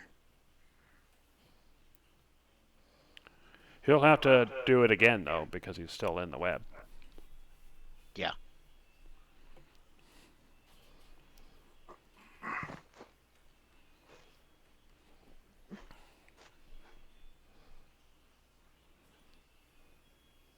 Oh, holy smokes. And the web starts here, so even if I stand on the skeleton, I'll have to make a dex roll. That's right. Okay. Crap. Talk about screwing myself over. I'm gonna aim at him and blast. Okay. What are you blasting him with? Come on, click. Necrotic missing. blast. Okay. Yeah. He. It just hits one of the boxes. Is that the end of your turn? I'll step back. All right. Fair enough. All right. So Cultist 12 is dead. Cultist 2. And Cultist 4. I'm gonna go ahead and make his save first to see if he can move. And he fails, so he can't move. And you can tell that since he can't move, he gets a little bit desperate. And so what he is going to do is he knows there's people still in that other room. And so he's going to fire a fireball right there. Oreo is around the corner, so she doesn't actually get hurt. But Devok and Ragu will have to make DC 15 dex saves. Okay.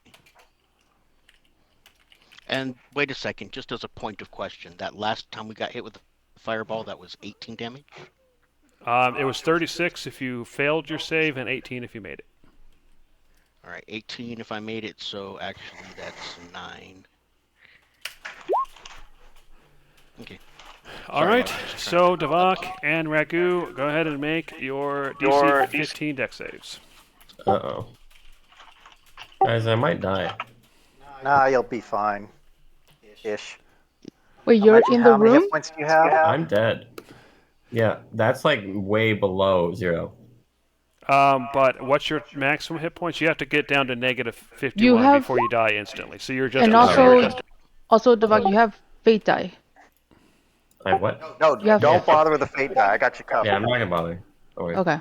All right, and Ragu, you take 34 as well. And that's Okay, Grey Cultist and- 4's turn. Right, 34 will be 17? You can just do minus 34 in your bubble thingy. No, I take half damage because I'm resistant to fire. Oh, okay, yeah, so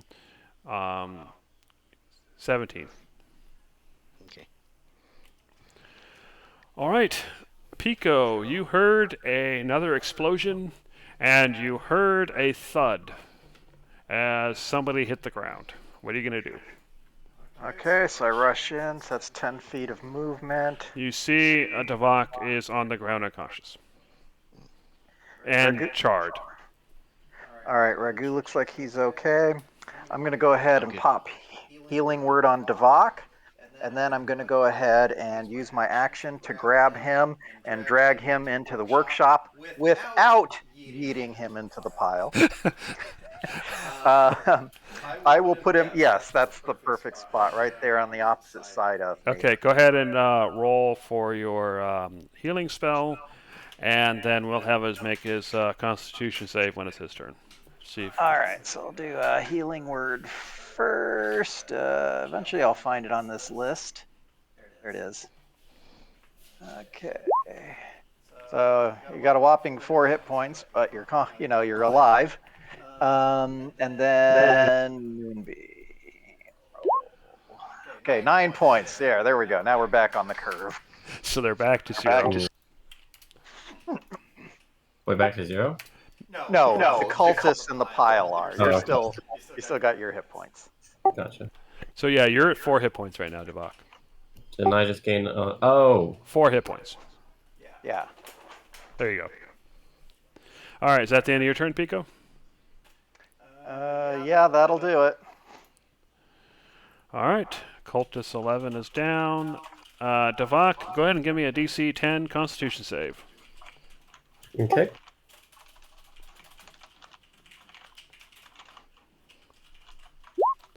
Okay, you are conscious, but you are prone. You can spend half your movement to stand up if you so wish. Um, Devok, I've got a healing potion in my pocket if you want to use it. sure. It's a greater healing potion. How much does that heal? Oh, I totally forgot. So that was 36. He's restrained. So, yeah, it looks like your skeleton's probably dead too. Brilliant. Does that mean that the web catches on fire too? I think it would. If it went in there, yeah. Ragu, what happens if the web gets caught on fire, if anything? It burns away in one round, dealing 2d4 fire damage to everybody in it. So go ahead and roll your 2d4. Devok, roll 44 plus 4 for the greater healing potion. 44 plus 4. Yes. All right, so Oreo and Grey Cultist 4 take 4 damage. However, you are no longer restrained, and you're no longer under his spell. All right, Devok, so are you getting up? Yes. Okay, and so half your movement is gone. What are you going to do with the rest of it, if anything? If you do anything, I'd recommend just firing a range attack and getting back under cover here. That's kind of cool. I shoot Great Cultist. Okay. 4. You no longer have advantage against him, but you hit both times anyway for 9 points. 9. Okay. All right, Oreo, you've been burned. Your fur is charred, but you are no longer under control. What are you going to do? I'm trying to think for a second. Hold on.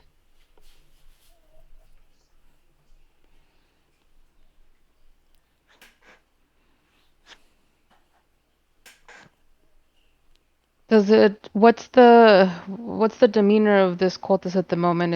Is he wanting to bolt, or now that he's like free trying to do something? You get the impression from the cultists they feel no need to bolt. He's still vicious. Can I get around him without doing any kind of getting any penalty, I guess, Well, you for can trying to get basically around get him? on top of the boxes and then Well, I go, want to try and get over here. yeah, go behind him and over. So yeah, you could do that.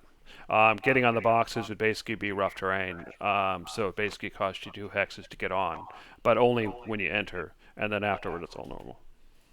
Okay, then I will go ahead and move there to block that exit just in case anyway, and I will then stab. All right. I did not mean to do that with advantage.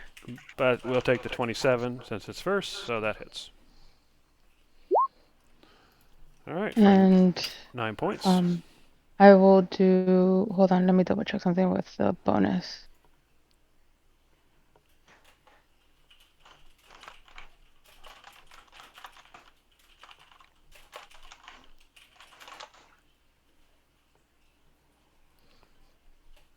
Never mind. Well, you said it was 2 points, right? So, so 15, 20, 25, 30. Yeah, I'll go ahead and do a bonus action disengage and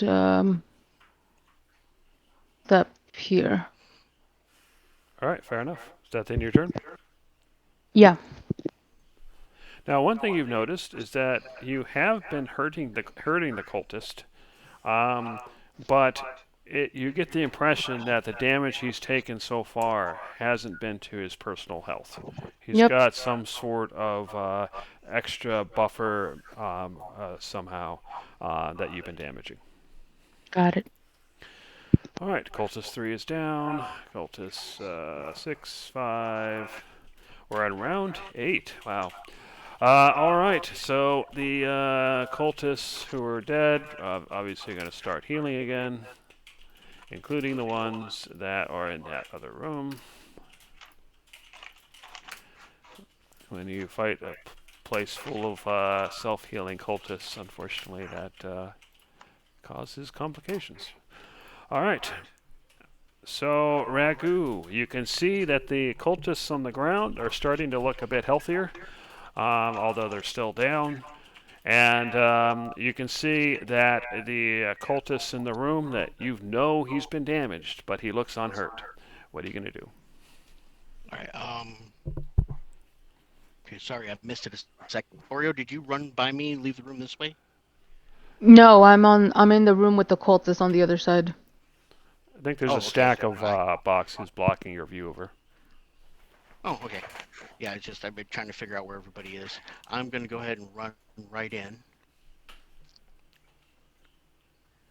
Are these stacks of boxes really high? Yeah, the ones that are blocking your vision are high. The ones that aren't blocking your vision, you could actually get on top of. Right. So can I jump, say, on top of him there, and then land Yeah, here to block the door and try you and you flank can him? definitely go around them, but getting on the boxes is rough terrain, so it'll cost you 2 hexes to get on. But after that, it's normal. This is exactly what Oreo did. Oh, okay. Oh, wait, I see. If she's already over there, then I'm gonna attack from this side just to keep him flanked in. Okay.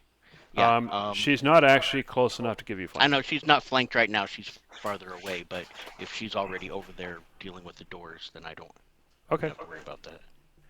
go ahead. Then I'm going to just run up and swing hard, angrily, very angrily, because this is the guy who took away my char. Yep. And you hit All right. for 14 points of damage.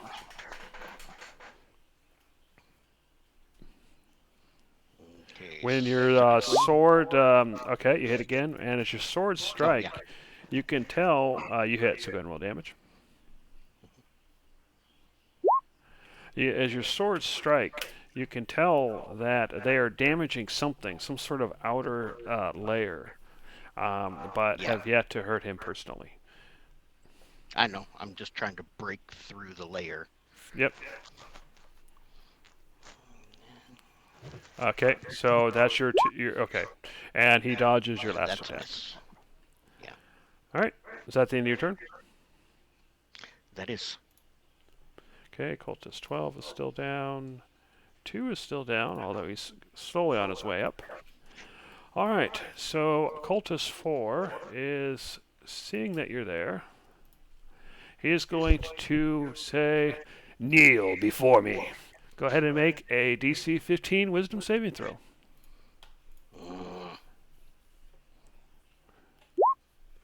You Wait are a second. now. Oh, Wait I'm a waiting. second.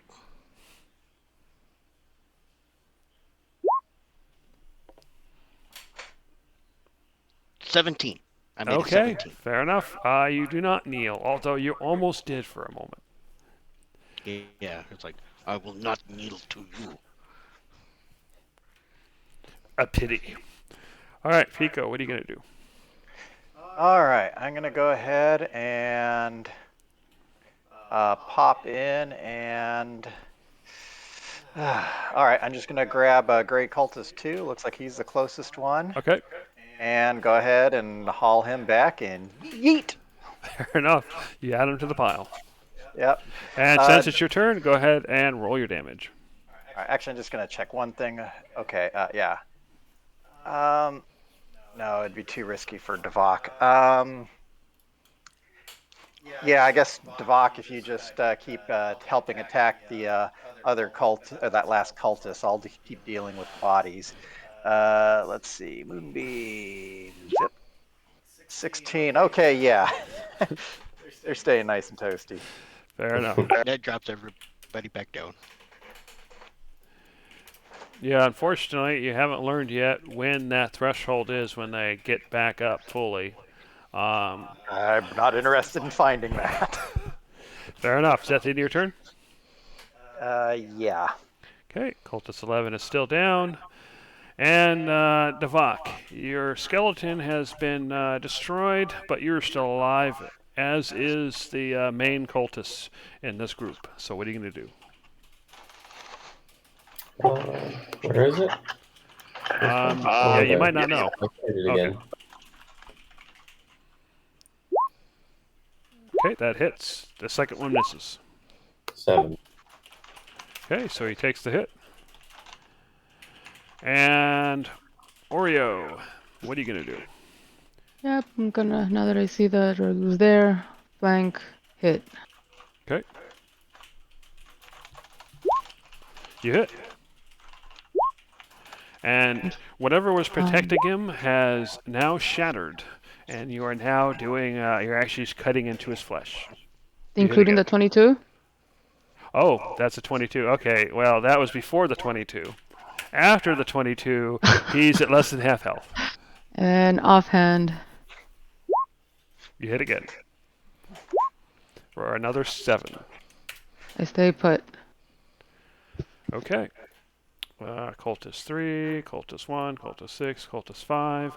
We're now on round 9. I'm just going to write down what their health is for the moment because I don't feel like going through all that again. And Ragu, the cultist in front of you is almost dead, but he looks like he's preparing to do something. What are you going to do? Definitely going to try and take him out before he can finish whatever he thinks he's doing. Okay. If you can't take him down, run. Well, he's here with Well, maybe us. no. Okay. Yeah. Yeah, I just realized that might not work out well. All right. You hit 16. and you knock him down. He is now at 0. Though you do notice that Cultist 5 is starting to move around a little bit. He's starting to wiggle. Well, That's after about what I was going to do, because I've still got another swing. Oh, yeah, okay, do that. Yeah. My second swing for my attack's also with advantage because he's prone. Yep. It's All a right. 21 no matter what. Yeah. 13 points. Yep. Okay. All right. So I'm going to go ahead and take you out of combat for now. Saying what happened, I rushed after Great Cultist 4, grab him first, and then throw the other one on. Okay, we've only got a few seconds to do this, so here's the plan. A, Ragu and Devok, try and bust open this floor, expose some earth. I grabbed Cultist 5. Yeah. To bring it in here. Expose some earth. Yes, we need to bust through this floor. Get these tiles Okay, up why do or we need to something. bust through the floor? Because I'm going to bury these guys. Smart. All right. So I have how an are you idea. planning on doing that? By making a Right, bomb. A bomb, if we're doing that in a with all the different room. wood, with all the wood, do you want the hole in a different room or the hole here? I don't care, just wherever's quickest. All right. Is this like, will this function as a bomb? Will it explode? Found as an object. Whenever creature 550 for that skull speaks phrase, blah blah blah.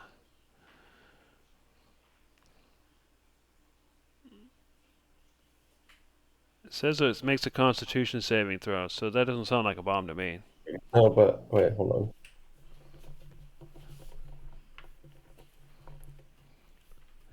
I mean, it's an area of effect, but not really a bomb. Oh, I see. If it were a bomb like a fireball, it would be something like a dex save. Yeah, I get it. And All I right. have Okay, nothing I've got to my help with this. crowbar. And heck, I've got this my place works crowbar. with We can crates. actually I'm pull up grabbing one or two crowbars. tile. Okay, Yeah. fair enough. So what I will do then is whoever's working on this, I will ask for a combined strength check, and basically, this will determine how long it takes, essentially. Can I, while they're doing that, since I don't really have a lot of strength, can I start chopping heads off bodies? Sure. Wait until the moonbeam drops. You don't want to get in Oh yeah, range the yet. moonbeam's still there. Well, yeah, but I mean, like, I'm sure that trying to dig a hole is gonna take more than what's left of the moonbeam, right? So I'm just trying to stay what I want to do in the Oh, meantime. okay. Sure. As soon as the moonbeam drops, you're going to start chopping heads. Yep, and Yeah, collecting which all is my good. daggers. Although I'm going to use mold dirt to make the hole, so it'll be fast. We just need to get through the tile. So I'm going to give Yep. expert guidance to Ragu for his ability check on that, and then the rest of us will just start prying at the same tile. Yep. So just do a combined strength check. Strength. Oh, Oh, and if I can find anything like keys or anything off of these bodies, I want to try and get that as we're doing this too. Okay. So it's basically Mine's 12. So it looks like a mine's a 26 and a 12. Do you have any reason to have advantage, Pico? I forgot to turn Oh, it okay, off, so fair the enough. 12 is it. So that would be 38. Okay, I yeah, do that have the was crowbar that should give them both advantage. what will? Oh, crowbars, yeah. So that is actually an 18, and then so okay, so you guys actually have enough. So you guys actually managed to within about actually within about a round, you managed to work together and pry out a tile. Which of course will allow you to more easily dig out the other tiles, but it'll take more rounds. So, how many tiles do you want to dig out? Well, I'm doing 2, which will only take 2 Okay, rounds. 2 rounds. So 2 rounds passes. You've dug out 2 tiles. Is your move beam still going? It looks like it's going to be up for another 12 seconds, I want to say. So 2 rounds. So I'll go ahead and dig out a third hex. And then as soon as the moonbeam drops, strip them, throw them naked in the hole. And feel free to shank them while you're doing this. Okay, so they gain back 5 hit points per round, and they get up at 15 hit points. So you basically have 3 rounds from when they wake up. So given it But takes you two, we're chaining it though. Oreo's cutting off the heads, then we're taking the bodies, stripping them, and dumping them. So we should be able to stay ahead of that 3 rounds. Okay, and so how long does it take you to dig your hole? Actually, it takes a few more on that because I just realized it's 5 feet. Shoot, 1, 2, 3, 1, 2. I guess that's 6 rounds, but I'm willing to cast another. Yeah, let me just cast a second moonbeam to keep them under control during this time. Okay, if you cast a second move beam, then we're done. You know, you can definitely get it done within a second moonbeam. Yeah, it's worth it. Okay, so you bury him. Is there All right. anything like keys or anything that I got off of them as we did that? So let's see. Most of them don't have much, but the leader does. So they do have money. So let's start with that. 2d20. So you get 6 coppers and 27 silvers from the group. And most of them didn't seem to have much, but the leader of that particular group, he had a fine a fine steel key, and he also had some sort of ruby. Okay, I'm taking both for now, and then just passing them over to the guys so they can all be buried. Alrighty. Okay, let's do a quick search, make sure they're all done. Oh yeah, and I'm of course dumping the dirt back in. I'm going to put it just level enough that we can put the tiles back on, and then I'll sweep the remaining dirt into the empty box down the hall so I don't have a pile of dirt in here. Like nobody was ever here. But my keen eye spots that fresh sawdust. Fair enough. Cool. So yeah, if you're moving stuff around and everything, then it'll probably take you another, I don't know, 10, 15 minutes or whatever to get it all done. But you do succeed. Okay, so okay, let's all move as a unit here, and oh geez, if there are any heavy boxes, I kind of want to stack them on the floor anyway. Although I'd like to There bring in these the other shelves. room, there's plenty of heavy stuff in the storage rooms. Actually, we'll not worry about it. All right, let's go do our sweep through the floor.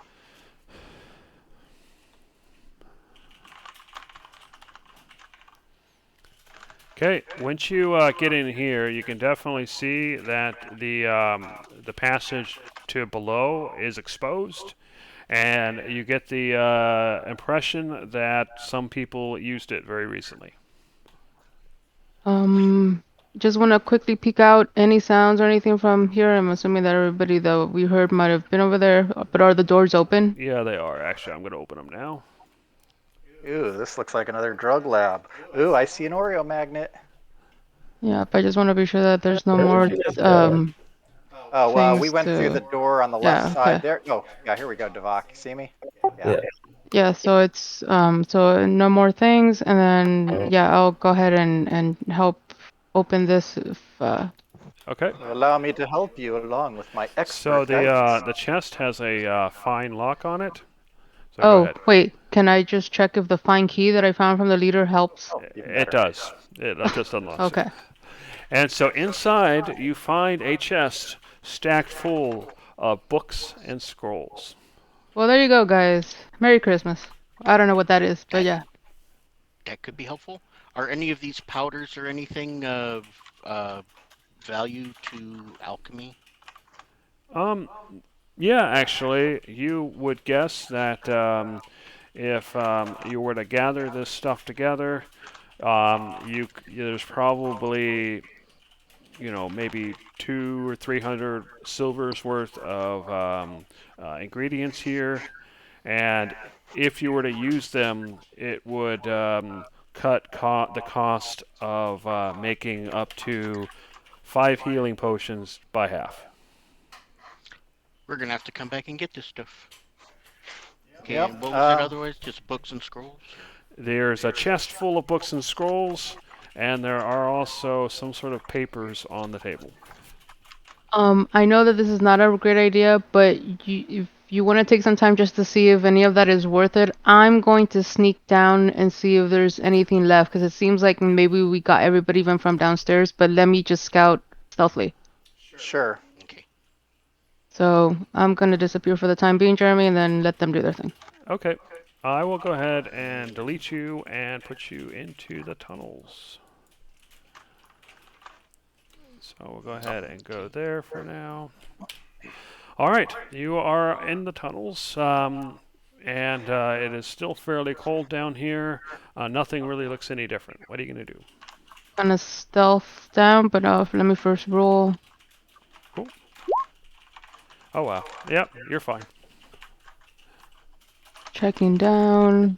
Does the sounds of chanting There's no sound? sounds of chanting, and in fact, the doors are open, and you can see what you see.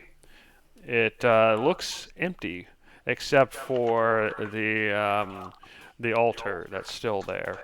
I don't want to step in. I'm just gonna stick my head in just to be super safe. Do I hear anything like scurries of anything in the You shadows? do not, but you Okay. notice that this room has 12 crystals in it instead of 10. Oh, crud. Okay, that's good to note. I'm gonna go ahead and keep going down the hall again, keeping stealth.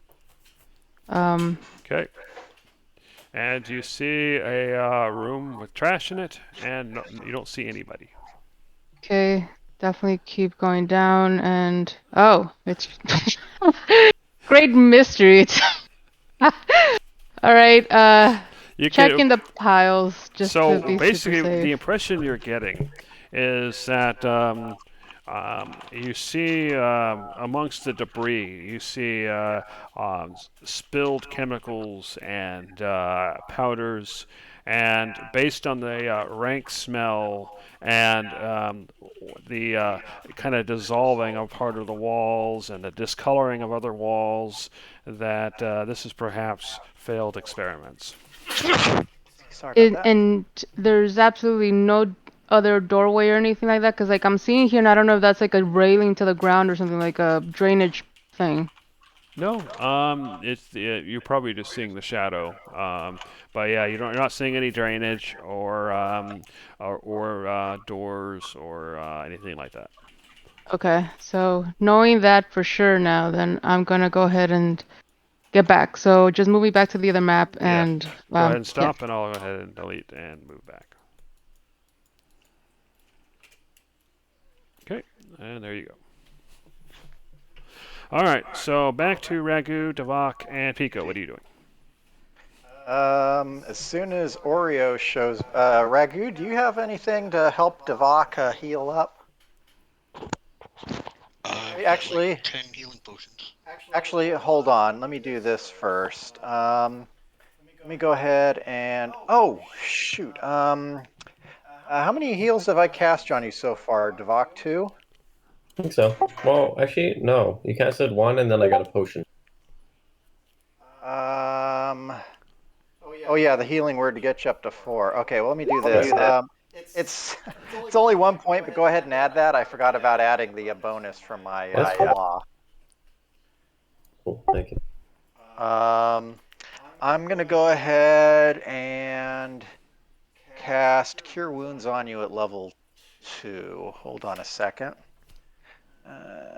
Cure Wounds. There we go. Level 2. Submit. There you go. So you get another 9 plus 13 points total. Also, if you guys are just sitting around, would that be considered resting? That maybe Devok could be using hit dice if you wanted to. That's just an idea. That's not a bad idea. Yeah, it's 10 minutes per hit die of resting. So we're chilling. I'm above half now, so it's like not a big deal. Okay. Let's go take a look We at that still altar have room now. Yeah, we still have an altar room to deal with, but I've got some potions if you just need a quick up. Sorry, Ragu, I couldn't hear any of that if you were talking to me. Oh, I was just reminding Devak that we still had an altar to deal with, but I have some potions if you just need a quick up. No, that's okay. We don't have to spend that anymore. I'm at a stable level. All right, let's go down there and take a look at this. Did we get an investigation roll to find out if any of these books and scrolls were worth anything or All right. If you want to go down into the tunnels, you can stack up, and I'll move you over. I would share what I Yes. know with them, but obviously I was waiting to see if you guys were gonna do an investigation on the stuff in the chest. I just asked about that, like. Yeah, no, I heard okay. you. Yeah, I just didn't know it if. hasn't. Yeah. Okay. So so you here's a bunch of books and scrolls. So you were attempting to look at the contents. Yeah, when Okay, so yeah, it was the oddest thing because you look at the papers in the desk, you look at the scrolls, you look at the books, and it is literally gibberish. It's definitely magical. I guess your spell might have elapsed, but given your arcane knowledge, you would know that much. It's definitely magical, but at the same time, it's gibberish, and you're unable to make anything useful out of it. But you get this suspicion that that every single book and scroll is connected to something magically. this is going to take way too long to cipher out. Can you say that louder? So we're just gonna leave it. This is going to take way too long to try and decipher and figure out. So we'll just leave it all in this box and come back for it after we deal with downstairs.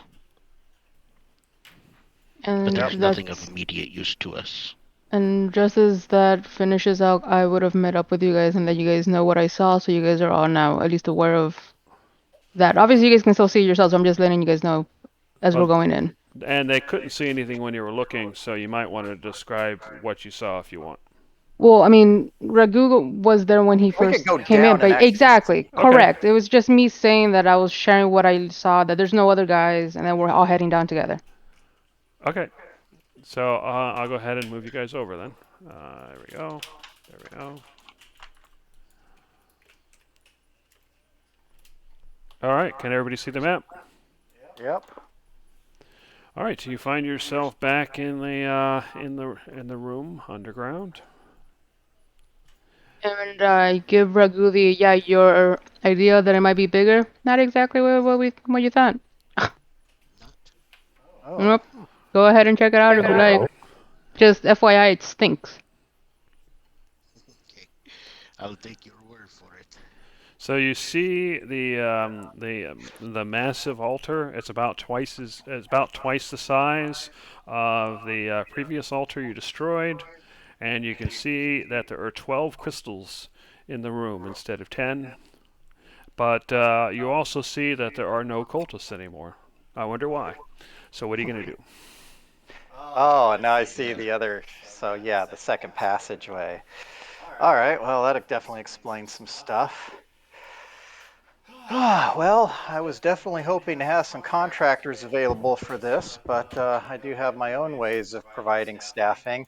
And you said this altar is bigger than the previous one? Yeah, it's about twice the size. Oh, and you do have one zombie with 1 hit point who's been following you around. I don't know how much he's going to. He's our hero, man. Hey, He survived all of that. He is a hero. Yeah, he retreated and hid in the corner as ordered. Hey, Pico. Hmm? You got one of those translator cubes? I'd rather not throw away a limited resource like that. We've already lost one. Okay. I just thought Um, it'd be a good idea, I know you're going to do some things, but I didn't know if it might be an extra that was much bigger than the last. Wait, yeah, it wasn't destroying the altar was just a mix of both? Who was it? Was between Oreo and Ire last time? That was just they were slamming at this thing and ripping it to shreds.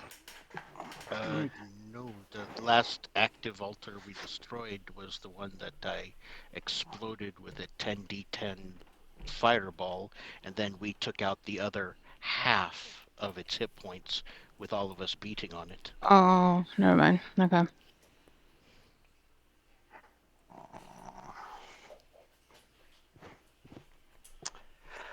All right.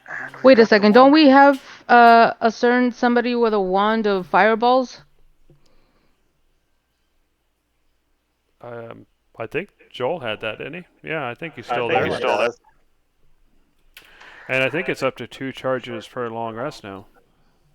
All right. Actually, probably 3 now because you guys got more powerful. Well, we know that this thing is cleaned out. There's the option of just bringing him in, or once now that we know it's secured. We could just borrow it from him. Well, I mean, Okay, how about that? We'll just go back and get it from him and then come back. Can we say we did that? I suppose. Okay. So it'd probably take you probably an hour round trip. I would have stayed just to be sure that there's And no. Hawk could stay so he could get the rest to be topped off to full if he isn't already. All right, Devok, what's the most damaging spell you have? Oh, Good I question. have another idea, but I do not know if you want to use it. Hold on. I couldn't really tell you. I know I still have. I think I have a spell or two to choose still, but I guess I don't know. I don't really have any like huge. I guess it's only a level 1 spell, or sorry, it's only level 1 spell, but still, I can like charge that up for a long time, I guess. Up to 1 minute.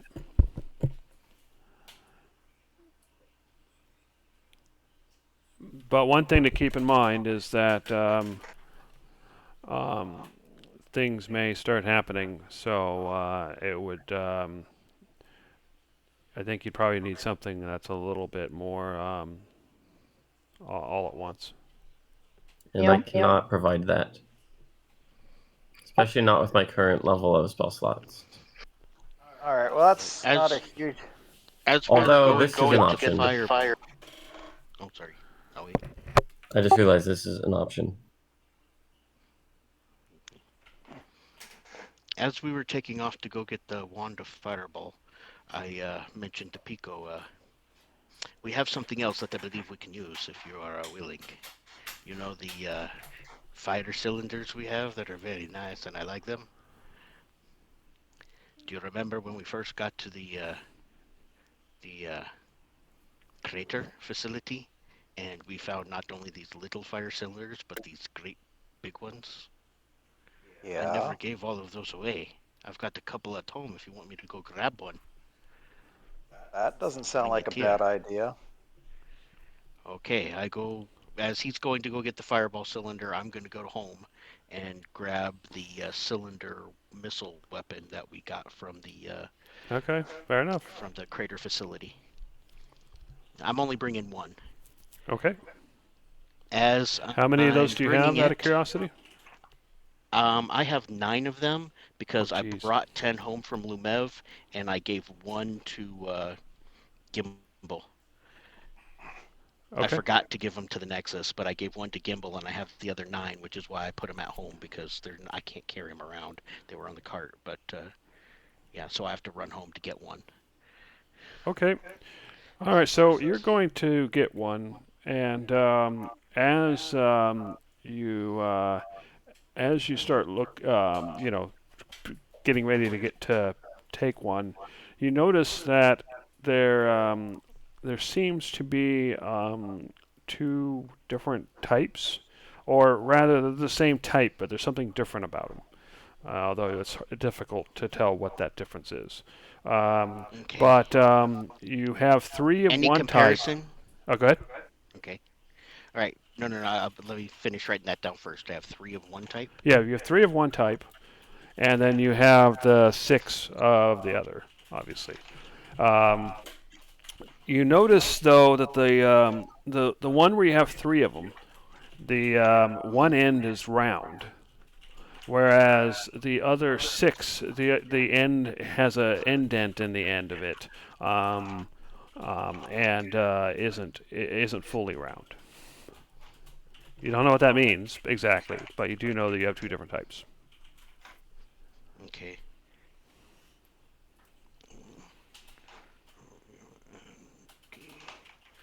So And the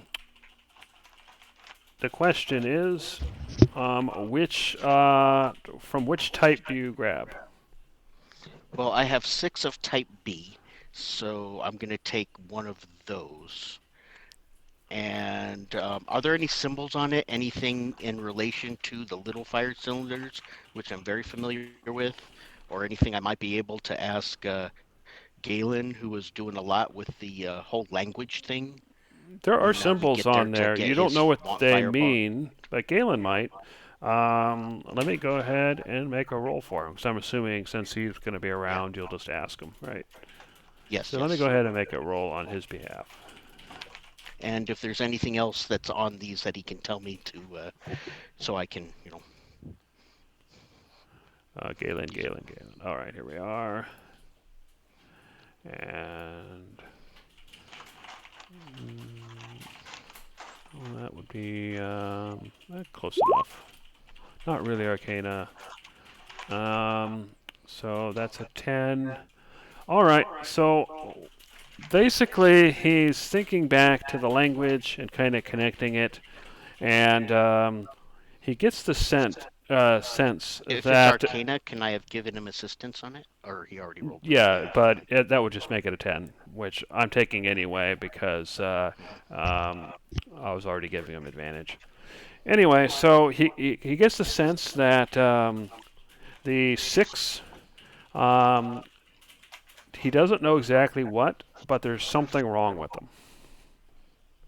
They were marked in some way, as in do not use or something along those lines. Whereas 3 of them seem to be in pristine condition.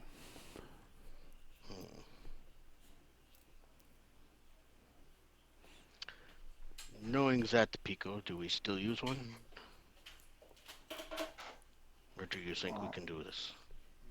It seems like it's still worth the try. You said there's some in pristine condition. Yeah, three Yeah, of them only are 3 of them.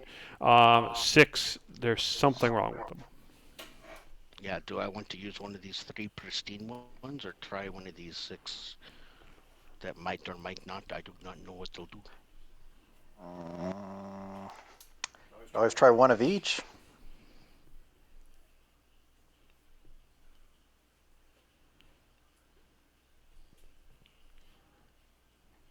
Well,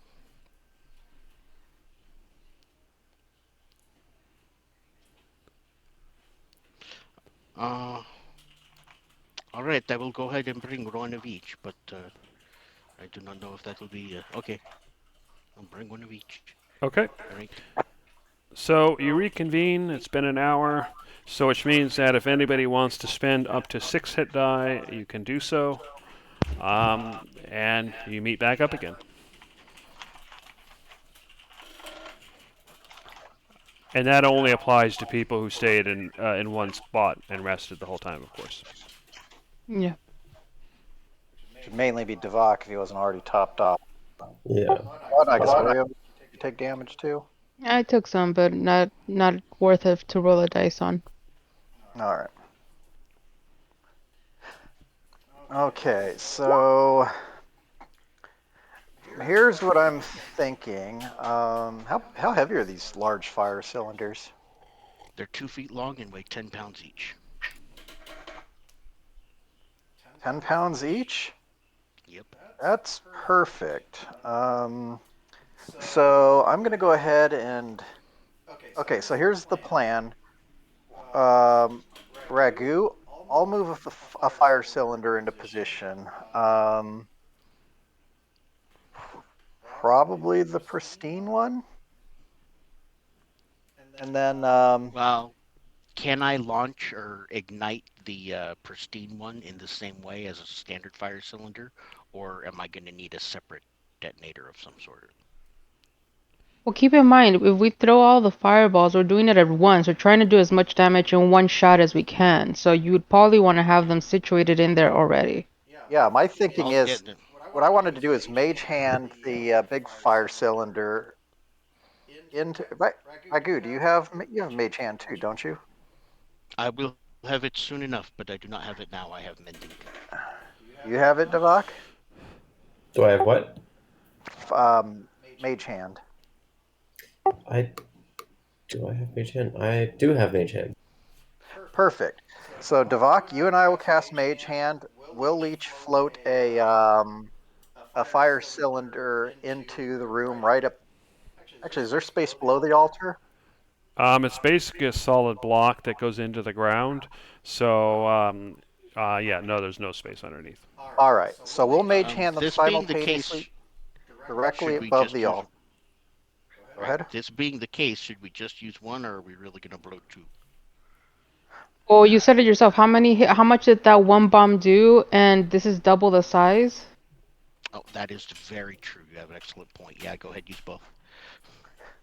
So, so my thinking is we'll simultaneously put them in. As soon as they're in place.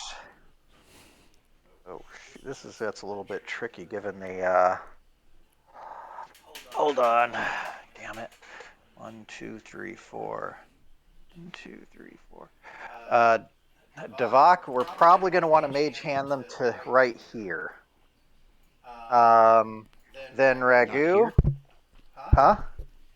Not right here? Or on top of the thing? It'd be tempting, but we're going to be using a wand of fireballs, which has a 4 hex radius.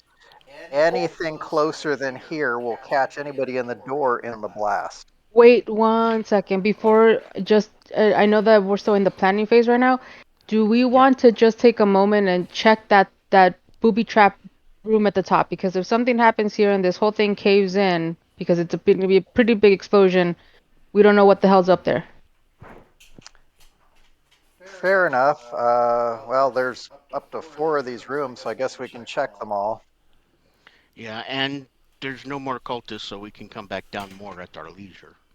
Okay, so are you I just going to think we go can walk and into this room. You're just gonna go and check the rooms without worrying about the alarm? Yeah, because at this Yeah. point, conceivably, anybody who could be alerted is already enjoying some really claustrophobic quarters. Fair enough. Um, All right. why So, not? oh, go ahead. Why not place the cylinders behind the altar here, and then we can go do that. That way, we're not carrying around big bombs, and when they go off, they. No, well, never mind. We'll do that later. Let's not do anything. Remember last time that I think you touched something on the ground and that's what triggered the things to come out? Let's not No, we were able to tempting. walk around until I did a little bit of damage to the altar. As long as we don't hurt the altar, they won't come out. I still feel iffy about The trying to reason they came out was set because I anything though. did damage. Okay. I All mean, right, I'll just carry them. we hauled them around for how many weeks, and if we've been keep sleeping with them, I think we're okay carrying them around with us for a few more minutes. Or if we really need to put them down, let's put them by the trash pit or something. But I really don't want to tempt fate in that room. Yep. Okay, yeah, I'll just carry them then. We're fine. Okay. Anyway, so you you head back up to the previous floor, and then you find one of the ladders, and then climb up and look inside, and you see what can be best described as a messy observation area. You find plenty of evidence of food and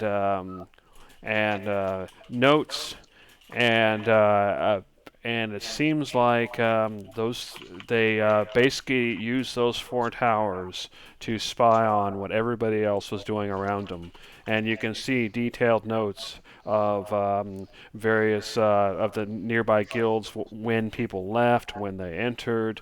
You know, kind of what kind of what kind of clientele it was, and so on.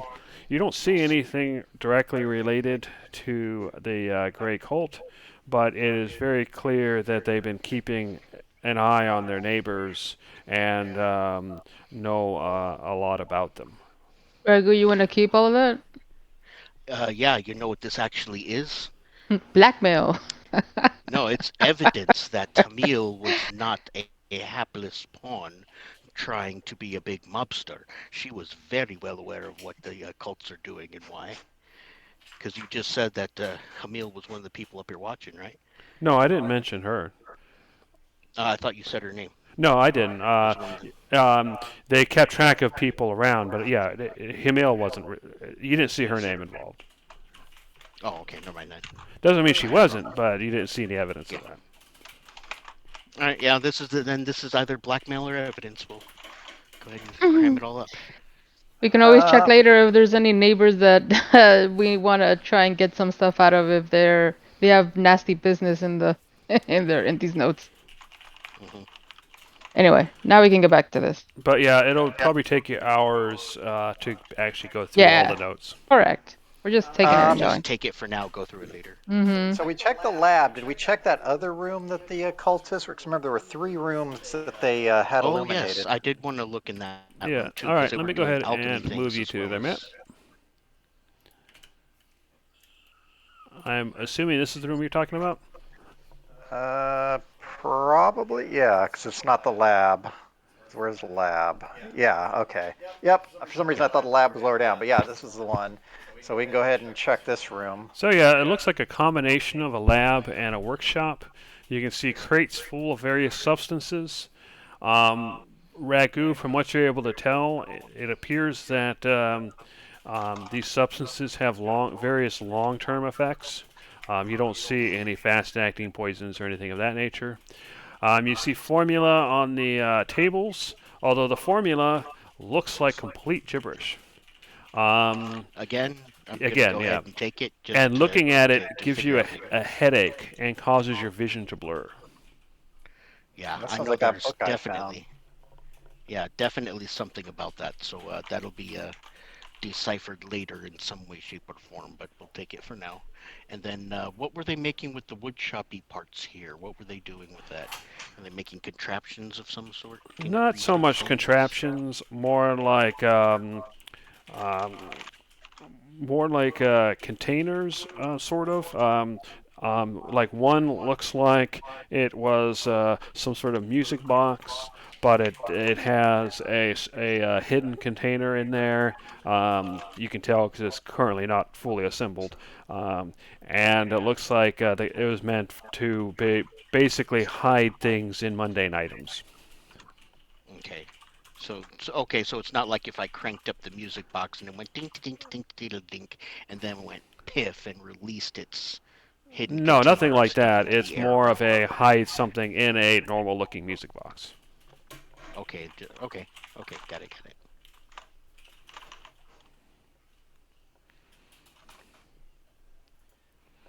Okay, yeah, we'll take all the information and anything of decent value that might be helpful, and then put it up with that big chest of stuff and alchemy supplies, and we can Yep, just there's definitely drag plenty all of that alchemy to the door. supplies. You can make another full alchemy set with that, but it's another +1 alchemy set basically. That will definitely work. But yeah, I was gonna take all this stuff and put it all into that big chest, and we can drag that chest by the door. That way, we have a quick grab and go if we need to, depending on how the building does. Yeah, you should probably do that now then, because if Yeah, we, that's why I am yep, doing that now. yep. Okay. All right. So yeah, you fill the other chest with the stuff you want to take. So what are you gonna do next? Bring that chest down to the door so that we can grab it and go on a quick retreat if the building starts collapsing. Which door? Unless, Maybe um, that side Do it. one for the alley. Do the one that's in the yeah, back alley, the one that's the closest door to the library, or not the library, the shelf that we're at. Okay.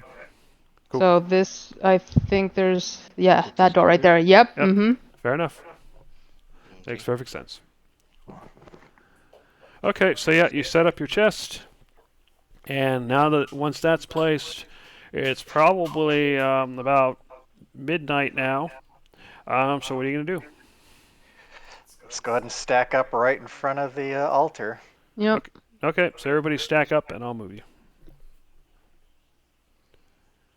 Here, I'll I stack. got you. Okay.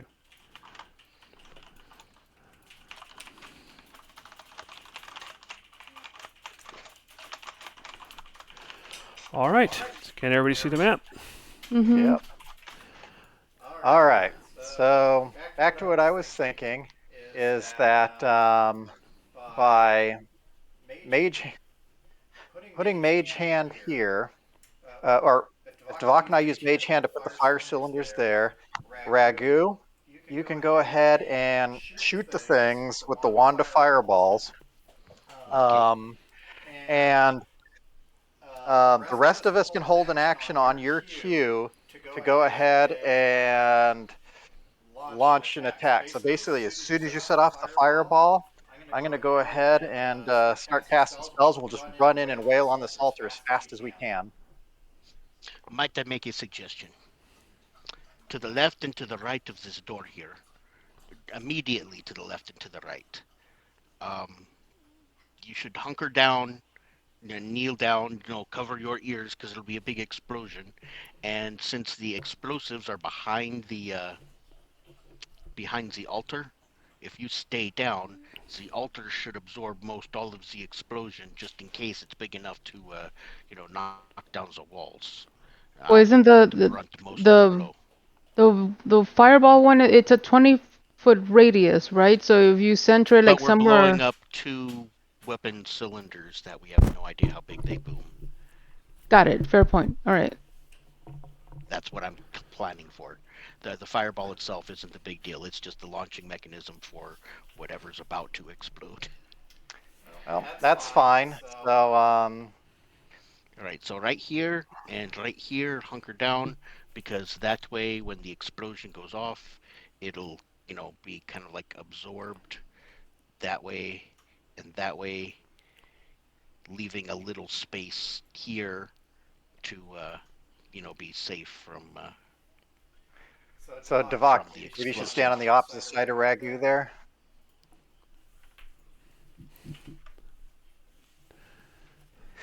So, oh, All right. So what are you guys doing other than drawing shapes? I'm not drawing So shapes. This is the explosive form. When that little yellow circle where the explosives are goes off, the blast will be hit by will be hit into the altar, and that secondary shape I'm making is where the altar is going to absorb the blast, giving us the best protection. Do you understand Yeah. the direction of the blast? Okay. Fair enough. It's cover for how big this explosion's going to be, and I think it's going to be. Fair enough. well, how big do you think it's going to be? These were cylinder missile weapons that were taking out those big, huge, 300-foot tall robot monsters. Not the little Okay. ones, but the big ones in the garage. So I think it's going to be big. That's why I was Well, wondering if you how really big meant are you to. talking? What kind of radius do you think? Well, the cube itself was only a 5 hex radius, and that was plenty fine. But just one of these big cylinders might be 10, 20. I mean, I really don't know. I just know that it's going to be big.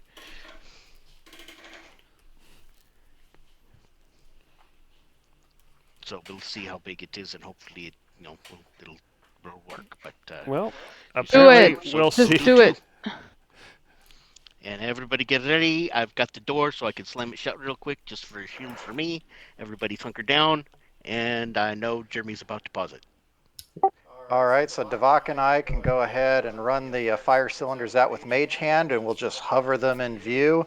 And I guess we can move over a few hexes to get out of view and let you open fire. Okay. So who's shooting? I am. Okay. You fire. The fireball goes off. It hits your. Which fire cylinders did you use? One pristine one and one not pristine one. Okay. People So said what use you do both. is the fireball goes off, and then suddenly you hear this roar as everything around you goes white. And I was gonna I'm going to say need everybody in that hallway, including Pico, to make essentially, make a deck save. Oh, and the zombie's dead. Okay. I Might will have been still too use many the. people. I'll still use evasion to succeed. Okay. So if you succeed, you take half damage. If you fail, it's a DC. It's a DC 15. So if you succeed, you take half damage. If you fail, you take. All right. Sorry. If you fail, you take full damage. Ooh. And Nice. basically, whoever succeeded or whoever failed takes 96 points of damage. Is that And great? and you notice that I can't really do that on the map here, but the ceiling is collapsing, and you have a clear view into the room now. The walls between the hallway and the room are gone. You basically just dodged as the walls are blown in, as the ceiling is collapsing, and we'll see how you escape next session. I'm actually dead. That's more than max my hit points and my current hit points combined. Wait, Yeah, wait, fate what? point. Oh, Yeah. Okay. roll it now because that's gonna. I mean, Now, No, is that use fire? the fate point to bring you to 1 hit point. Yeah, I'm doing that. So you use a fate Is that point. fire Yeah. damage? Um, we'll count it as fire damage. Okay, so half you said was what again? 40.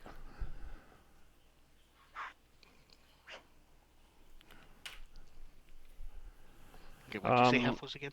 Oreo, how much of that do you take, if any? I think 48. All right.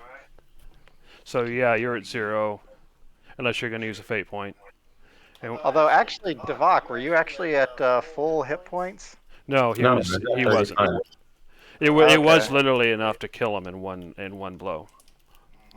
My max plus my current was 89. All right, and Actually, I better double check something here. Because let's see, I want to verify. I'm sure that's under house rules. I thought it would be worth it to do the fake die on at least to get half, but if you weren't even to have full HP points, then it wouldn't have mattered. Yeah. Well, the thing is, the fate point to maybe survive versus the fate point to survive. All right. Told you it'd be Fine. big. I didn't know how. Now, Jeremy did, since it was behind the altar. Oh did yeah, the that's altar the absorb that's the any of this reduced info? damage. Oh, okay. Is the altar All still right. there? And the altar and the crystals and the columns and a good chunk of the ceiling that's now collapsing are gone. Here, the only Okay, so bad the thing altar is about gone too. Okay. the only Sorry, go the ahead. only thing here that sucks is that because you used one of each, we don't know which one of the two might have been the potentially more potent one, or which one might have caused something. So that's the only bad thing with that. But Yeah. I was leery about using 2 as well, but Pico had suggested 2, and I trust him, so So anyway, we did do the job. that is your situation. The ceiling is collapsing, and next session we get to see how you escape. cool. It's In the meantime, quite I'm going to exciting. set up your experience points. I feel Well- guilty about that because in that half a millisecond between the white flash and the destructive damage, Rasiri Well- was really excited about this explosion. Well, although it's funny because at one point I was sitting there thinking, watch, it turns out one of them's like a nuclear warhead. Well, I'm Starting kind of to think thinking, you know, I'm trying to tell you guys this is going to be a big boom, and you're like, what, 5x, 10x? I don't know. Well, hey, It's big. although for the record, I took your advice, went where you said it was safe, and I still died. Actually, you did not go where I said it was safe. It was safe here, not way out here. Because if you You had draw a this straight little line, triangle. well, Okay, no, okay, because okay, here's the okay. explosion, and Huh? it comes this way. Yeah. Come on. Look, in my defense, even though you make those suggestions, we've never seen these things ever go off. So I have literally zero reference as to what the hell these things are gonna do. So Exactly. That's true. That's true. And I was being a bit vague because I don't know. Ragu doesn't know as much about bombs as I do, but Ragu was thinking that that anything in basically All right, so this Oreo. area here might have been blocked from the explosion. Anyway, Oreo, did you fail? yeah, I did twice for sure. All right, no problem. Actually, that would be 350, not 175. And Pico, I'm pretty sure you failed twice. And I know Yeah, I know Devon Devon. Oh, in fact, I failed this saving throw too. So Yeah, we all did apparently. Well, I All right, I one, made my two, saving three. throw, and since it was fire damage, I took half of that. Did you fail Wait. any, Ragu? if you Oh, I were- made Yeah. several failures. Yes. All right. I Wait, think I wait. have 3 major failures. Ragu, you made the save and you're resistant to fire, so you take a quarter then. So I do did, 48 divided by 2 again. It's 24. Yeah. I Got only it. took Okay, okay. 24 points of damage. Got it. Yeah. Got it. Okay. All right. I didn't want anybody else to get mad that I didn't take so much. But yeah. Fair enough. Anyway, so that is session 42 for a total of 2,450 experience points, and learning by failure of 350 for everybody that was here. I feel like we learned a really big lesson from failure just now. Yes. A little We bit. only should have used one. And maybe we should have, we should have done a little more thought for this. Not Well, really. I But mean, to hey, keep we'll be going back to Lumev at some point in time. Jeremy, I have Although- thought to make. just because I feel like it was actually worth it to do it this way. Jeremy, how much more HP does this thing have compared to the last one that he had to blow up? It has twice as many hit points. Yeah. Okay. So So 200. Anyway, so I'm going to go ahead and stop.